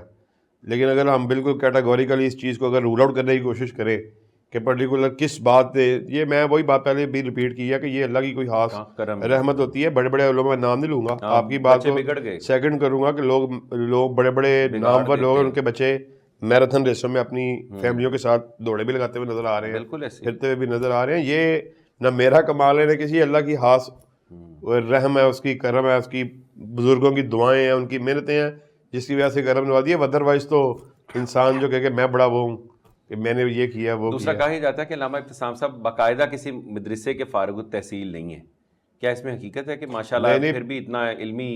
نہیں، اس بات بالکل اس لحاظ سے ٹھیک نہیں ہے. ابتسام بھائی اور میں، مجھے اچھی طرح یاد ہے یہ جو ابن تیمیہ حفیظ الرحمن لکھوی صاحب کے مدرسے میں ہم جہاں وہاں پہ جا کے صرف و نحو، میں ابتسام ہشام نے تو پھر ہر باقاعدہ پھر جامعہ رحمانیہ سے فارغ ہو کے مدینہ یونیورسٹی گئے. ابتسام بھائی نے باقاعدہ وہاں سے تعلیم حاصل کی، پھر ان کی بھی اب آج وہ اللہ کے فضل و کرم سے اس میں جہاں پہ دوسری ڈگریز ہیں PhD کر رہے ہیں پنجاب یونیورسٹی سے. میرا ان کا وہ تھیسس ورک صرف رہ گیا ہوا ہے.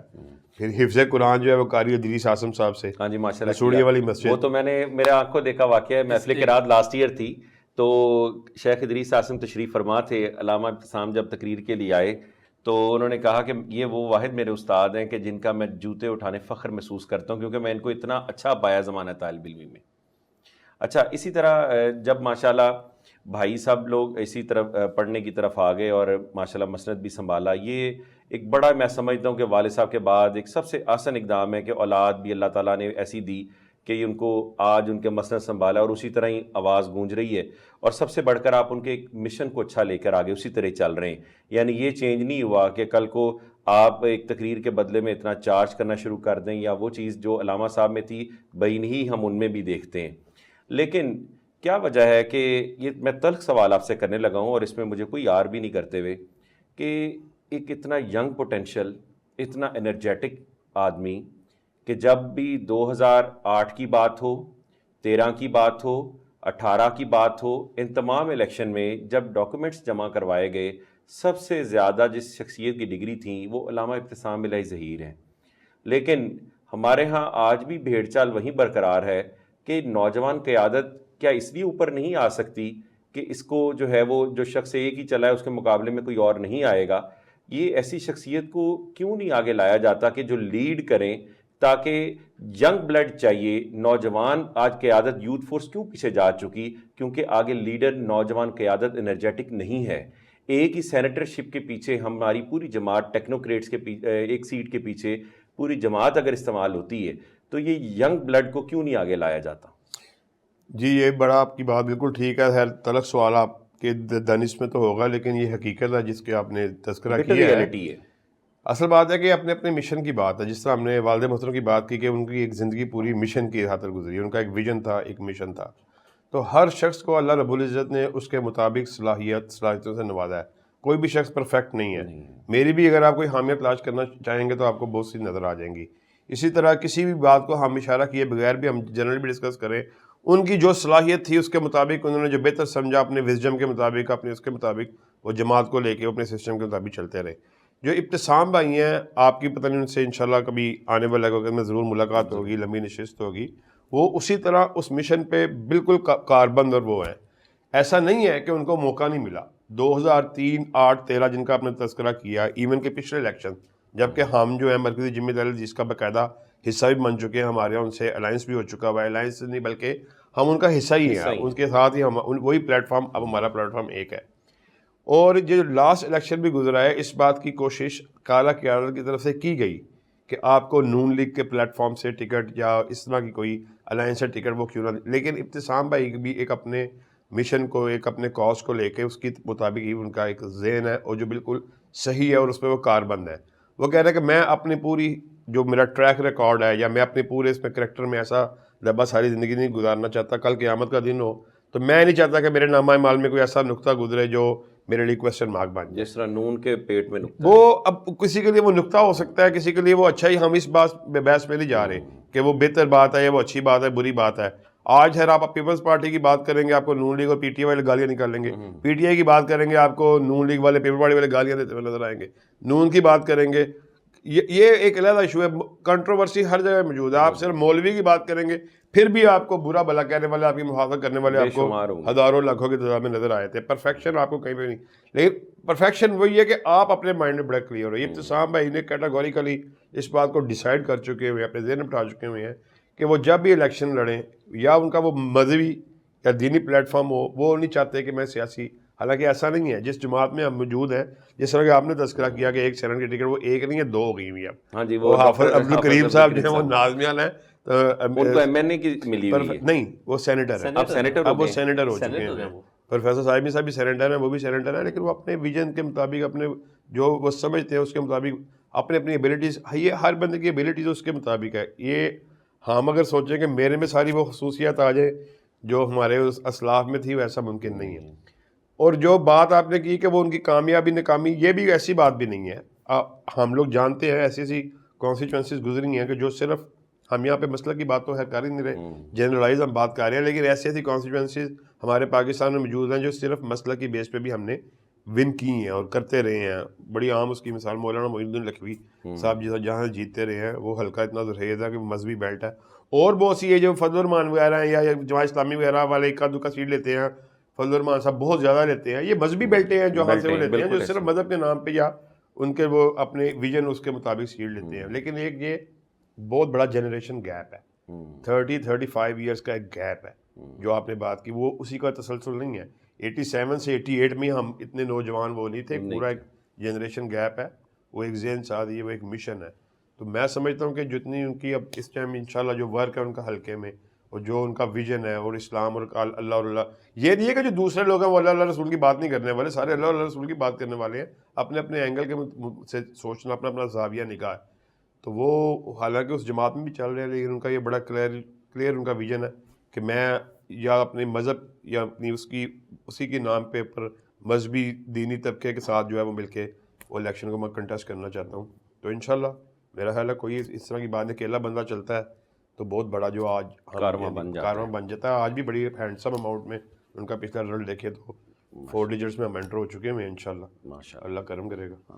اچھا عمر فاروق قدوسی صاحب، جس طرح جب یہ سانحہ پیش آیا، والد صاحب کو لے کر آپ اس دن گھر جب موجود تھے اور چند دن بعد جب علامہ صاحب کا بھی یہ واقعہ پیش آیا، تو اس وقت کیا کیفیت تھی کہ یعنی ایک اپنے گھر میں بھی، دوسری طرف ان کے لیڈر بھی، تو وہ آپ کے گھر میں اس وقت ابو بکر قدوسی صاحب اور دوسرے بھائی رشتہ داروں میں وہ کیا جذبات تھے، کیا کیفیت تھی کہ اپنا غم بلا کے دوسرے کا یاد آ رہا ہے، وہ کیا سلسلہ تھا اس ٹائم پر؟ بس وہ میں نے پہلے بھی بتایا نا کہ لفظوں میں مشکل ہے. سب غمزدہ تھے، کیونکہ میرے والد صاحب ینگ تھے، تصویر میں بوڑھے نظر آتے ہیں لیکن ویسے ان کی ایج زیادہ نہیں تھی، 45 کے قریب تھے وہ، اور اپنے خاندان کے بڑے تھے وہ۔ میرے ددیال میں میرے والد صاحب کی بات حرف آخر سمجھی جاتی تھی، بہت ہی احترام تھا، کیونکہ وہ پہلے عالم دین تھے اپنے گھر کے، اپنے ددیال میں سب میں پہلے عالم دین، ہمارے خاندان کے پہلے عالم دین تھے میرے والد صاحب۔ تو اس وقت جو علامہ صاحب کے یہ مخلص دوست تھے، دن رات ایک پرچار ہو رہا ہے، آنکھوں میں آنکھیں ڈال کے گفتگو ہوتی ہے، وہ 30-35 سال کا گیپ جو اب آیا، جو اس وقت اسلام کے نفاذ کی بات تھی، اب ہمیں محراب و ممبر سے ایسی آواز ہی سنائی نہیں دیتی۔ پنجابی چاہ کہتے ہیں جتھے گئی ہیں کشتیاں اتھے گئے ملاح، جتھے گئی ہیں بیڑیاں جتھے گئی ہیں بیڑیاں اتھے گئے ملا۔ اتھے گئے ملاح۔ اس مختصر سے نہیں، آپ نہیں آپ نے سمجھتے ساری کہ باتیں آگے رک نہیں گیا سلسلہ یہ؟ سب کے سامنے ہے، سب کے سامنے، ورنہ جو یہ جو جدید دور ہے، ہم کہتے ہوتے ہیں کہ اگر علامہ شہید کو یہ موجودہ جو سہولتیں دستیاب ہیں اس کا اشیر بھی ہوتا، اگر تو یہ انہوں نے اور اس طرح سوشل کچھ میڈیا کا ہوتا۔ دور ہوتا تو ہر گھر میں آواز پہنچی ہوتی۔ اس وقت تو لوگ سی ڈی کا کنسیپٹ میں کیسٹ چلتی تھی، اور وہ بھی کسی جگہ ہوگی۔ تو اب جی ہم اگر یہ تذکرہ اکثر کرتے ہیں کہ اس دور میں ہم اکثر جلسوں پہ ہوتے ہیں، خود ہفتے میں 1-2 دفعہ ضرور سفر کا اتفاق ہوتا ہے، اور ایسے ایسے جگہوں پہ جانا ہوتا ہے، حیران رہ جاتے ہیں کہ اس ٹیکنالوجی کے اعتبار سے گئے گزرے دور میں ان کا وہ کتنا کو برق رفتاری تھی، وہ کیا تھے، بجلی تھی، کیا چیز تھی، کہ ہر بندہ کہتا ہے کہ جی علامہ صاحب ہمارے پاس آئے، علامہ صاحب کے ساتھ ہمارا محبت، علامہ صاحب ہمارے گھر میں آتے تھے۔ یعنی میں حیران ہو جاتا ہوں، نہ ٹیلی فون کی ٹیکنالوجی تھی، نہ موبائل تھا، نہ انٹرنیٹ اس طرح تھا، یعنی ان کے اندر وہ کیا ایک ایسی چیز تھی، بھی ان کی تحریر کو دیکھ لیں، ان کی تقریر کو دیکھ لیں، ان کا جو پبلک ریلیشن، وہ کس طرح، وہ کیا ایسا، وہ اصل میں ایک ڈیڈلی وہ آنسٹ تھے اپنے کاز کے ساتھ، اپنے مشن کے ساتھ۔ والد صاحب کو کتنی زبانوں پر عبور حاصل تھا؟ جی فارسی کا بڑا معروف ہے، پرشین کی ان پر ڈگری بھی تھی، عربی آبویسلی، انگلش اور اردو، یہی 4 زبانیں وہ بڑی فریکوینٹ بولے مہارت سے بات فارسی تو چیت ان کی کرتے تھے۔ والدہ محترمہ انہیں بھی بہت اچھی آتی تھی۔ ننیال میں ہمارا فارسی کا کافی ٹرینڈ ہے، یعنی ویسے کہ بھی بھی کئی مرتبہ امی اور ابو آپس میں فارسی میں گفتگو کر رہے ہوتے تھے، یہ مجھے ابتسام بھائی نے بات بتائی۔ تو والد گرامی کی ایسی تصانیف جن کو آپ سمجھتے ہیں کہ وہ واقعی، ویسے تو ان کی ہر ایک کتاب ایک حیثیت رکھتی ہے، کون سی ایسی تصانیف ہے جن کو آپ سمجھتے ہیں کہ وہ عرب و عجم میں ایک حرف آخر کی معنی جو فرق کے موضوع پہ انہوں نے اپنی ان کی کتابیں لکھی ہیں نا، ان کو آج بھی عرب ممالک میں اتھارٹی سمجھا جاتا ہے۔ آج بھی آپ عرب جو جتنے جید علماء اور شیوخ ہیں، ان کی آپ تقاریر کو، ان کی تحریر کو اٹھا لیں، کچھ فرق کے اوپر جو ان کی کتابیں لکھی گئی ہیں، وہ ان کو اس میں اتھارٹی سمجھتے ہیں، حرف آخر حق سمجھتے نواز ہیں۔ جنگوی کہا کرتے تھے کہ ہمیں تو اگر ہم نے جنگ لڑی ہے نا تو اس کا راستہ ہمیں احسان علیہ زہیر نے دکھایا وہی ہے۔ کہہ رہا ہوں کہ وہ آج بھی اتھارٹی سمجھتے ہیں، بلکہ بعض یونیورسٹیز میں، ایون کہ مدینہ یونیورسٹی میں بھی بڑے عرصے تک، اور شاید ابھی بھی ان کے کورس میں وہ بکس شامل ہیں کہ جو پڑھائی جاتی ہیں۔ تو ساری کی ساری تصانیف ان کی ایک اتھارٹی کی حیثیت سے رکھتی ہیں۔ مجھے آج بھی وہ آپ کی بات سن کے یاد آ گئی، وہ ایک کتاب انہوں نے لکھی پاکستان میں، بڑی معروف، اس وقت کے وزیر اعلیٰ نے کہا کہ جو اس کا جواب دے گا اسلام آباد میں اس کو پلاٹ، بڑا اس کو انعام اور وہ آج 35 سال ہو گئے ہیں ہمیں اس کے جواب کا انتظار کرتے ہوئے، ابھی تک تو ہمیں اس کا نہیں آیا۔ جواب ابھی نہیں آیا۔ ان کی جو 2 کتابیں ہیں نا، خاص طور پہ جو کلیدی کتابیں، ایک القادیانیہ، اشیاء و سننا، دوسری الاسماعیلیہ۔ صحیح۔ القادیانیہ جو ہے نا، اس میں خصوصیت یہ تھی کہ وہ اسٹوڈنٹ تھے عرب اساتذہ، ان کو بھی قادیانیت کے بارے میں عربی زبان میں زیادہ لٹریچر دستیاب نہیں تھا، اردو میں تو تھا، عربی میں نہیں تھا۔ تو علامہ شہید، اب قادیانیت جو ہے یہیں کا فتنہ ہے، انڈو پاک کا، اب علامہ شہید نے وہ لیکچر دیے عربی میں، پھر ان کو ایڈٹ کر کے چھاپ دیا۔ معروف قصہ شیخ ابن باز رحمہ اللہ نے جو فرمایا تھا کہ ہم یونیورسٹی بند کر دیں گے، جس کے حوالے سے آپ نے بات کی کہ انہیں پہلے فارغ ہونے سے پہلے انہوں نے کہا کہ اگر وہ فیل ہو گیا تو یونیورسٹی بند کر دوں گا، وہ اس کتاب کے حوالے سے واقعہ ہے۔ تو القادیانیہ جو ہے نا، یہ پھر شاہ فیصل رحمۃ اللہ علیہ نے یہ بے پناہ تعداد میں افریقہ میں تقسیم کروائی۔ کیوں؟ افریقہ میں قادیانی بہت وہ کر تیزی سے ہو رہے تھے، پھیل رہے تھے۔ اپنی تبلیغ کر رہے تھے، اس کا مختلف زبانوں میں ترجمہ کروایا گیا تاکہ یہ لوگوں تک پہنچے۔ اس کے بعد اور بھی کتابیں آئی ہیں عربی میں بھی، لیکن جو قادیانیہ علامہ شہید کی ہے نا، القادیانیہ، اس کے ٹکر کی کتاب نہیں تھی۔ اسی دور کے حوالے سے 2 واقعات جو میں آپ سے ضرور پوچھنا چاہوں گا، میرے ذہن سے نہ نکل جائیں۔ ایک تو جو کھر کا جب گورنر تھا اور ان کو 48 گھنٹے کا یا 72 گھنٹے کا کم و بیش روزہ رہا، 48 گھنٹے کا، ایک تو وہ میں واقعہ پوچھنا چاہوں گا۔ دوسرا واقعہ جو انہوں نے اس قادیانی کی جب تحریک چلی اور ریڈ زون لگا دیا گیا تو اس وقت امیر جماعت اسلامی قاضی حسین احمد صاحب یہ تمام اور اسی طرح شاہ احمد نورانی رحمہ اللہ سب ساتھ موجود تھے. تو کہا جاتا ہے کہ جب رک گئے تو علامہ صاحب نے وہ ڈیڈ لائن کراس کی تھی جبکہ گولی کا اس وقت آرڈر تھا. یہ دو واقعات جو ہے میں چاہوں گا کہ اس کے اوپر آپ جو ہے وہ ہمارے ساتھ. بڑی معروف بات ہے، آپ نے خود ہی بتا دی ہے. جب یہ ان کی جائیداد کی کرکی، ظاہری بات ہے جب آپ وقت کے جابر اور ظالم حکمران کو للکاریں گے، حق و باطل کا جب مارکا آئے گا پھر آزمائشیں ابتلائیں بھی آتی ہیں. یہ گھروں کے وہ ضبطی کے آرڈر اور کرکی کے آرڈر، یہ گرفتاریاں بڑی، پھر یہ ان کی کوئی حیثیت نہیں رہ جاتی.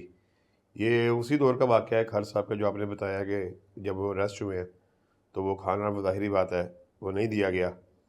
تو بلکہ یہ ابتسام بھائی ایک واقعے کے خود بھی گواہیں وہ سناتے ہیں کہ اسی رمضان میں یا وہ رمضان تھا یا وہ جو بھی چل رہا تھا، میں لے کے گیا ہوں کھانا، تو سامنے بیرک میں ایک شخص تھا، مجھے نام نہیں آ گیا، اگر عمر بھائی کو یاد آ جائے گا تو وہ ضرور اس کی تصدیق کر دیں گے. تو والد محترم نے کہا کہ بیٹے اس کو کوئی ملاقات تھی کہ یہ فلانے شخص کو کھانا دو، تو اس نے وہ کوئی حوالات یا جو بھی بندہ اس موقع موجود ہوتا سے روکا ہے، تو بڑے دھڑے دار بعد میں کہا کہ میں نہیں کہا نہیں پڑھا، تو وہ ٹھٹک گیا، ٹھہر گیا. تو پھر وہ کھانا اس کو دیا گیا. وہ کوئی اس کے اوپر بھی کوئی بڑا ظلم و تشدد ہو رہا تھا. تو دوسرا واقعہ وہ تو بڑا عام کتابوں میں بہت زیادہ ہم نے سنا بھی، اپنے بزرگوں سے پڑھا بھی، یہی ختم نبوت کی تحریک چل رہی تھی. تو یہ مسجد شہداء کا واقعہ غالباً معلوم بادشاہی مسجد میں جلسہ خراب ہوا تھا جو ختم نبوت والا، وہ جاوید جمال ڈسکوی نے بھی اپنی کتاب میں لکھا وہ قصہ، اس کو شیئر کیجیے. تو وہ جو قصہ وہ بڑا دلچسپ ہے. اللہ تعالیٰ کی طرف سے یہ ایک اعزاز تھا کہ علامہ شہید اعلیٰ پائے کے خطیب تھے، اعلیٰ پائے کے خطیب تھے. اب وہ جلسہ سارا بگڑ گیا. اب یہ دیکھیں آپ کو میں بات بتاؤں، ہماری جو مذہبی جماعتیں کیا کہ یہ انسانی جماعتیں ہیں، مذہب ہو یا سیاست ہو یا مذہب، جو بھی ہمارے رویے ہوتے ہیں، ہمارے رویوں میں کمپٹیشن ہوتا ہے، اخلاص کم ہوتا ہے جب ہم جوائنٹ کوئی ایڈونچر کرتے ہیں. بالکل ایسے ہی. اب دیوبندیوں کی جماعت ہے، بریلویوں کی نمائندگی ہے، اہل حدیث کی نمائندگی ہے، جماعت اسلامی ہے، اس طرح کی جو ہوگا.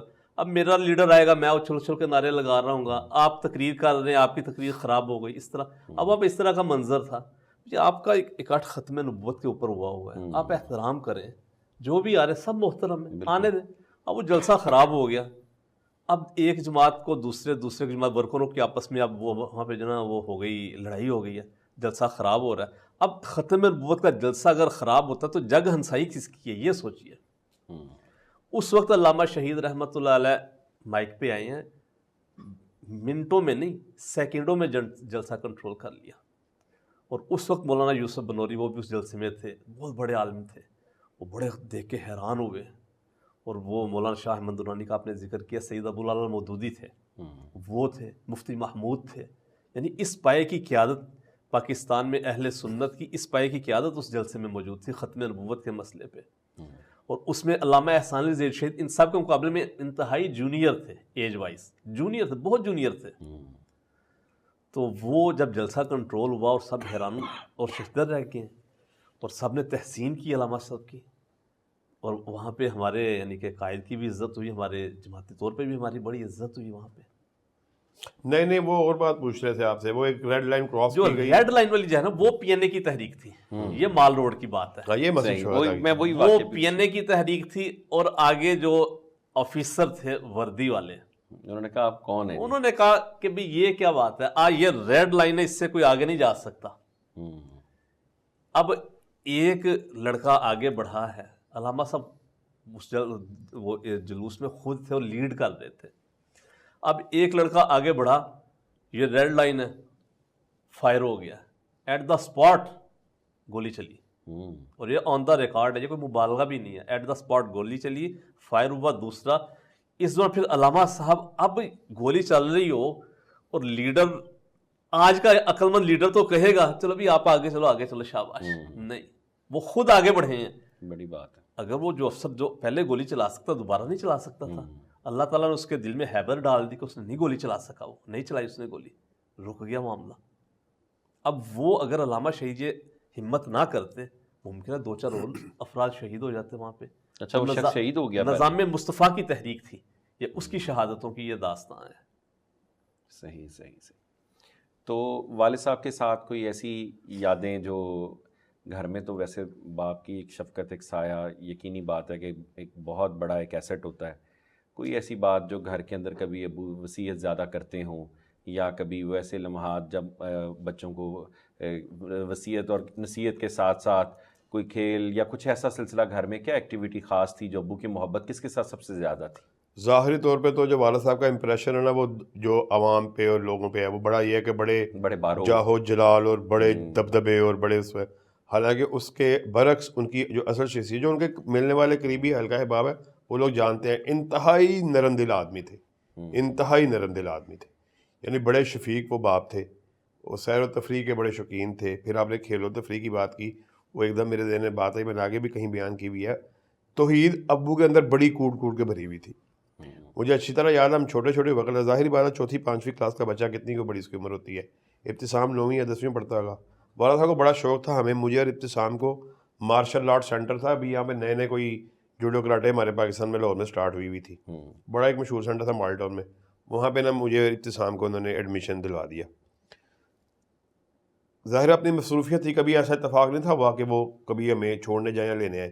ایک دن ایسی بات ہوئی کہ وہ کہیں سے آ رہے تھے، وہ ڈرائیور ہمیں جو پک کرتا وہ نہیں آئے، آپ خود ہی ہمیں لینے کے لیے آ گئے۔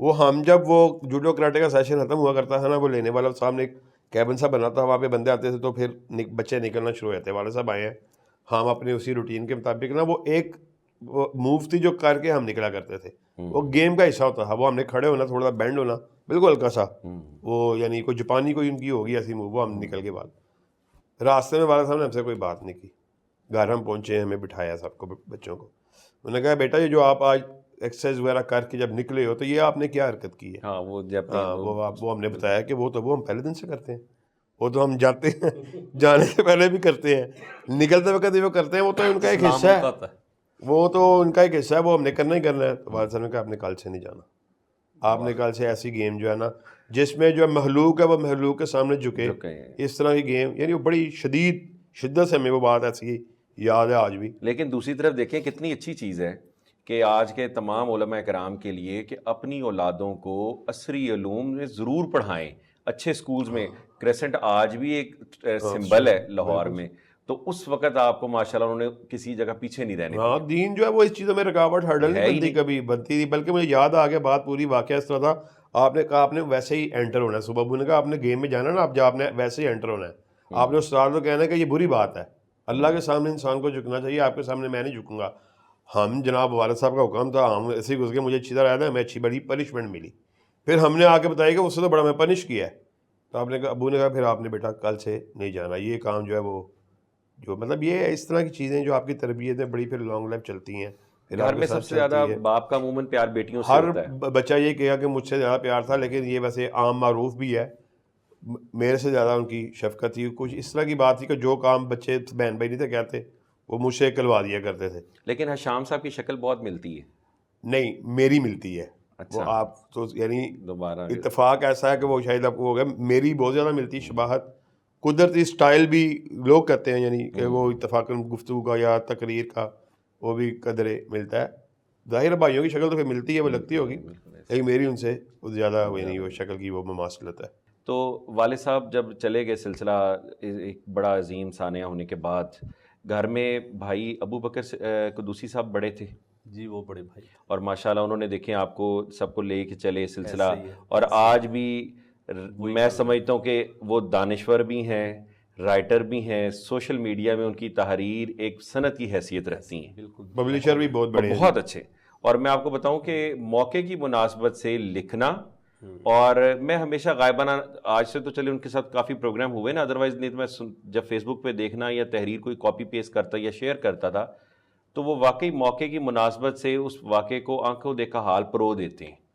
تو آپ کے لیے سورس آف انسپریشن کون سی ایسی شخصیت تھی والد گرامی اور علامہ احسان علیہ شہید کے بعد گھر میں، جنہوں نے آپ کو ساتھ لے کے لیڈ کیا، اور یہ سارا سلسلہ آپ بھی ماشاءاللہ اسی سے جڑے؟ اور خاص طور پہ میں آپ سے پوچھنا چاہوں گا، جو کتاب آپ نے لکھی تھی اس کا نام، ٹائٹل کیا تھا؟ پبلش نہیں چل جائے کہ ہو سکی، اس حوالے سے بھی ذرا بتائیے۔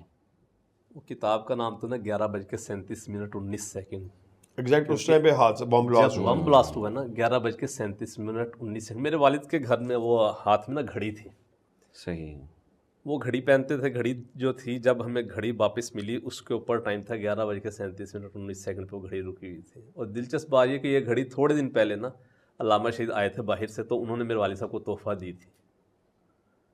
اور وہ گھڑی کا وقت امر ہو گیا تھا. ہاں جی. تو گھڑی آج بھی محفوظ ہے کہ نہیں؟ گھر میں پڑی ہوگی, مجھے اب یاد نہیں کہ میری طرف, میرے پاس تو نہیں ہے, میری سسٹرز کی طرف ہوگی کیونکہ میری سسٹرز جو ہیں وہ تھوڑا سا ان کو اس بارے میں ذرا اہتمام ہے, تو ان کے پاس ضرور پڑی ہوگی گھڑی. یقین جانے کہ آج کی نشست جو ہے وہ اتنا ایک ہمارا ماضی جو ایک اتنا تابناک ماضی ہے وہ ریوائیو ہوا, اور ایسے لگتا ہے کہ جیسے ہم اس منظر کو آنکھوں سے دیکھ رہے ہیں, نہ صرف کہ ہم ویڈیوز کی صورت میں بلکہ ایسے جیسے سامنے دیکھ رہے ہیں. دل تو نہیں چاہتا کہ یہ گفتگو جو ہے وہ کوئی مکمل کی جائے یا اس کو اختتام کی طرف لے جایا جائے, لیکن وقت بھی اس چیز کی جو ہے اس کا تقاضا کرتا ہے.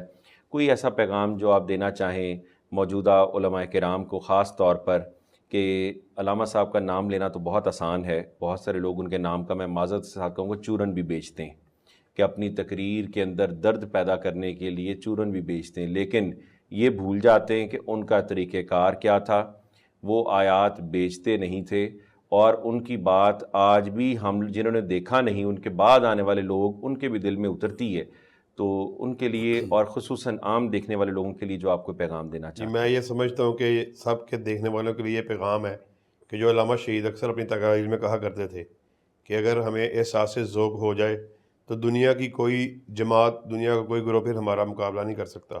ہمیں چاہیے کہ وہ مشن جس کے لیے انہوں نے اپنی پوری زندگیوں کو صرف کیا, وہ جو پیغام جو انہوں نے ہم تک پہنچایا, ہم بڑے مخلص ہو کے اپنے کاز سے اگر ہو جائیں تو وہ پھر بات جو ہے, جو ان کے کہے ہوئے الفاظ ہیں, وہ پھر یہ بات دور نہیں ہے کہ ان کی بات جو ہے پورا ہو جائے. اور آخر میں جو میں کہتا ہوں اپنے کاز سے مخلص ہوتا ہے, وہ شاعر نے بڑا خوبصورت انداز میں اس کو بیان کیا ہے کہ جس دھج سے کوئی مقتل میں گیا وہ شان سلامت رہتی ہے, یہ جان تو آنی جانی ہے, اس جان کی کوئی بات نہیں. بہت خوب. عمر فاروق قدوسی صاحب, آپ کچھ کہنا چاہیں گے؟ اس میں یہ آپ کی وہ پہلی والی بات, وہ سوال ادھورا جواب رہ گیا. میرے والد صاحب کی شہادت کے بعد میری والدہ محترمہ اللہ تعالیٰ نے غریق رحمت فرمائی, انتہائی جوان عمری کی بیوی تھی. انہوں نے طویل عرصہ یہ گزارا بڑی ہمت کے ساتھ. ہم چھوٹے چھوٹے تھے, چھوٹے بھائی, چھوٹے بہت, تو بالکل ابھی بالکل چھوٹے بچے تھے وہ, تو سب گھر کو لے کے چلے. میرے ددیال, میرے ننیال, الحمدللہ بہت زیادہ ان لوگوں نے ہم سے اچھا برتاؤ رکھا, سروں پہ, ہمارے سروں پہ دست شفقت رکھا.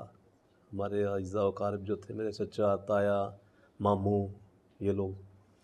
ابوبکر بھائی نے کام سنبھالا, دکان پہ وہ جاتے تھے, میں بھی ساتھ تھا, لیکن مین وہی تھے. اور ساتھ ساتھ کتاب کے حوالے سے بھی ذرا بتائیے کہ کل شہداء کتنے تھے اس سانے کے اندر؟ اس میں 11 افراد تھے, اور جو زخمی تھے وہ درجنوں تھے. کیمرہ مین بھی اس میں ایک شہید ہوئے تھے جو ویڈیو یعنی جو ریکارڈنگ کر رہے تھے. وہ تھے, ان کے ساتھ ان کے برادر نسبتی تھے. شیخ احسان اللہ صاحب جو صدر جلسہ تھے وہ تھے, اور محمد خان نجیب صاحب تھے, محمد خان نجیب اہل حدیث یوتھ فورس کے صدر تھے. علامہ شہید کا بہت ہی ان کے اوپر اعتماد تھا, بڑا پیار تھا. علامہ شہید کے جو انتہائی قریبی نوجوانوں میں نا, جس کو کہیں کہ ابتسام سے محبت باپ بیٹے والی ہوگی, بہت ہوگی, لیکن جو محبت ان کی نوجوانوں میں محمد خان نجیب اور قاضی عبدالقدیر خاموش صاحب کے ساتھ تھی نا, ایسی کسی کے ساتھ نہیں تھی. ان دو کے ساتھ تیسرا میرا نہیں خیال کہ کوئی اور تھا. ہوں گے اور بھی ہیں, لیکن قاضی صاحب کے بارے میں اب یہ چونکہ ہم اختتام کی طرف جا رہے ہیں, یہ سوال آخری میرے ذہن سے نکل نہ جائے کہ یہ عبدالقدیر خاموش صاحب کے بارے میں کہا جاتا ہے یہ اس دن موقع سے غائب تھے, اور شہادت کے دن یہ رات یا اگلے دن یہ دوستوں کے ساتھ ہوٹل میں کھانا بھی کھا رہے تھے. پھر کچھ شخصیات نے ان کے اوپر ان کو شاید یہ بھی الزام ٹھہرایا کہ شاید یہ دھماکہ کروانے والوں میں یا کسی فیسیلیٹیٹر ہیں. یہ کیا ایسی حقیقت کا کوئی تعلق ہے اس سے؟ میری جو کتاب آئے گی نا 11:37:19، اس میں اس پہ میں نے لکھ چکا ہوں, ڈیٹیل کے ساتھ لکھا ہے. بس اختصار کے ساتھ. اختصار صرف یہ ہے کہ میں نے پہلے بھی عرض کیا کہ بہت سے معاملے روز محشر فیصل ہوں گے. ایک تو یہ چیز ہے. دوسری بات یہ ہے, قاضی عبدالقدیر خاموش صاحب کے ماموں علامہ صاحب کے بہت ہی معتمد ساتھی تھے. وہ مشیت الہی سے وہ فوت ہو گئے اس دن. اب قاضی صاحب جلسہ گاہ میں بھی آئے ہوئے تھے, دن میں ہمارے ساتھ تھے وہاں پہ. ٹھیک ہے. اب عامر ہوٹل میں قاضی صاحب کے جو ماموں کی فیملی تھی وہ عامر ہوٹل کچہری کے پاس وہاں پہ وہ لوگ ٹھہرے ہوئے تھے. میو ہاسپٹل میں قاضی صاحب کے ماموں وہ داخل تھے, بیمار چل رہے تھے. اب ان کی وفات ہو گئی. اب جب ان کی وفات ہوئی انہیں جلسے میں اس چیز کی خبر ملی, پھر جانا ہی تھا ظاہر. انتظامات جب ہو رہے تھے تو انہوں نے علامہ صاحب کو بتایا کہ اب میرے لیے کیا حکم ہے. فرمایا تم جاؤ اور علامہ صاحب طے کر دیں کہ جنازے کا ٹائم تم نے کیا رکھنا ہے. صبح میں پہنچوں گا جنازہ میں نے خود پڑھانا ہے, جبکہ علامہ شہید جنازے پڑھانے سے گریز کرتے تھے. تبھی ہوتے معاملہ قدرے گریز کرتے تھے. لیکن وہاں پہ قاضی صاحب کو علامہ صاحب نے خود کہا کہ تم نے جنازے کا یہ ٹائم رکھنا ہے اور میں نے خود جنازہ پڑھانا ہے, یہ خیال رکھنا ہے. اور تم جاؤ اپنا میت وصول کرو اور ساتھ تمہاری فیملی آئی ہوئی ان لوگوں کو ارینج کیا کہ جاؤ تم واپس چلے جاؤ. گجرات سے آگے ان کا گاؤں ہے. تو وہ تو ایک اللہ تعالیٰ کی طرف سے یہ معاملہ ہو گیا. اب اس کے بعد اس طرح کی بات کرنا, یہ بات جب چلی تھی نا ہمارا کیس خراب ہو گیا تھا قانونی طور پہ. ویسے تو پہلے بھی اس میں کوئی تفتیش ہوا, جب بھی تفتیش ہوتی تھی تفتیشی ٹیمیں ہوتی تھیں, ہمیں بلایا جاتا تھا, ہم لوگ جاتے تھے. اینڈ پہ مجھے بڑی اچھی طرح یاد ہے ایک بار ایک بڑا اعلیٰ افسر اسے صاف کہہ دیا, اس نے کہا یار ہم کیا کریں, جو تفتیش ہوتی ہے اس میں کھرا جاتا ہے گورنمنٹ کے گھر کی طرف. اس نے ایک بڑا نام لیا کہ ان کے گھر کی طرف کھرا جاتا ہے. اور میں بتاؤں وزیر اعلیٰ نواز شریف اس کا یہ لیول ہی نہیں تھا کہ یہ کیس نہیں کہ یہ کوئی علامہ شہید کے وہ ہم نعرہ لگاتے تھے قاتل قاتل نواز شریف قاتل. ٹھیک ہے, مقصد کیا تھا کہ تم حکمران ہو, تم نے ملتان ایئرپورٹ پہ کہا کہ سب کو پتہ ہے, میرا منہ کیوں کھلواتے ہیں کہ احسان علی زیر کے قاتل کون ہے. ہم کہتے ہیں کہ ٹھیک ہے ہمیں نہیں پتا, ہمیں بتا دو کون قاتل ہے. ویسے بھی شرعی طور پہ حکومت ذمہ دار ہے, حکومت ذمہ دار, ہم یہ کہتے حضرت عمر نے کہا کہ میرے ورنہ علامہ شہید کی سازش میاں نواز شریف صاحب سے بہت اونچے لیول کی تھی, بہت ہی اونچے لیول کی تھی. ٹھیک ہے, اب ہمیں وہ اداروں والے یہی کہتے تھے کہ بھی ہم اس سے آگے ہمارے پر جلتے ہیں. لیکن وہ کتاب کے اندر وہ تانے بانے لکھے ہیں کہ کہاں تک جاتا تھا وہ کھرا اس کا؟ نہیں جی, اب ہر چیز لکھنا مشکل ہے. میں نے بتایا کہ روز محشر کئی باتیں فیصلہ ہو جائیں گی. لیکن کوئی اشارہ دے دیجئے کہ کہاں تک یہ سلسلہ جاتا تھا. دیکھ لیں علامہ شہید کی شہادت کے ساتھ فائدہ کن کو پہنچا. وہ کتاب و سنت کی دعوت ایک تحریک تھی. دیکھیں میں آپ کو ایک بات بتاؤں, یہ جو بات ہے نا سوچنے سمجھنے اور نقطے والی بات ہے. علامہ شہید کی ذات سے اگر مسئلہ ہوتا نا, وہ شادمند کالونی اپنی کوٹھی سے نکلتے, قریب والے چوک میں جاتے, ذرا آگے لارنس گارڈن جاتے, راستے میں کسی جگہ پہ جلسے پہ آتے جاتے ان کو نشانہ بنایا جا سکتا تھا. قیادت اڑانی تھی, قیادت اڑانی تھی. علامہ شہید کے ساتھ مولانا حبیب الرحمن یزدانی صاحب تھے, بے مثال جوڑی تھی اہل حدیث کی سٹیج کی. میرے والد گرامی علامہ شہید کے انتہائی معتمد ترین رفقا میں سے تھے, جو اہل حدیث اسکول آف تھاٹ جو ایک فکری ساتھی تھے علامہ شہید, وہ تھے. اب یوتھ فرس کی قیادت محمد خان نجیب, عبدالقدیر خاموش صاحب, یہ دو تھے. اب عبدالقدیر خاموش صاحب قائد صاحب ان کا معاملہ اللہ تعالیٰ کی طرف سے ہو گیا کہ وہ فوتگی کی وجہ سے چلے گئے. محمد خان نجیب تھے. یعنی وہ پوری جماعت کا جو ایک ٹیمپو چل رہا تھا نا, وہ جو ایک فلائٹ اڑ رہی تھی 37,000 فٹ سے بھی بلند پرواز, وہ ڈاؤن فال ہو گیا. اب جو لوگ سازشی تھے ان کو تکلیف علامہ صاحب سے ہی ہوگی, لیکن انہوں نے ایک تیر سے ایک شکار نہیں کیا, انہوں نے پورا جماعت کا شکار کیا. باقی حالات آپ کے سامنے, باقی سب تاریخ کے سامنے ہیں. اللہ تعالیٰ جی ان سب کے جو درجات بلند فرمائے, اور جس جگہ وہ لیٹے ہیں ایسے ہی جنت البقیع میں تمام جو لوگ جو یہ ایک بڑی ایک عظیم میں سمجھتا ہوں شہادت ہے کہ آپ کو صحابہ کا قرب مل جائے اور آپ جنت میں داخل ہونے والے پہلے لوگوں میں شامل ہو جائیں. بہت شکریہ آپ کے وقت کا بھی.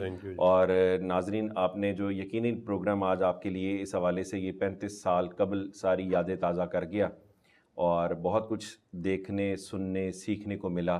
اور اسی دعا اور امید کے ساتھ کہ اللہ تعالیٰ پاکستان کو امن کا گہوارہ بنائے, اور ہمارے جو علماء کرام موجود ہیں ان کو اپنے اسلاف کے طرز عمل پر چلنے کی اور قرآن و سنت پر چلنے کی توفیق عطا فرمائے. افتخار خان کو دیجیے اجازت. اللہ حافظ و ناصر. السلام علیکم.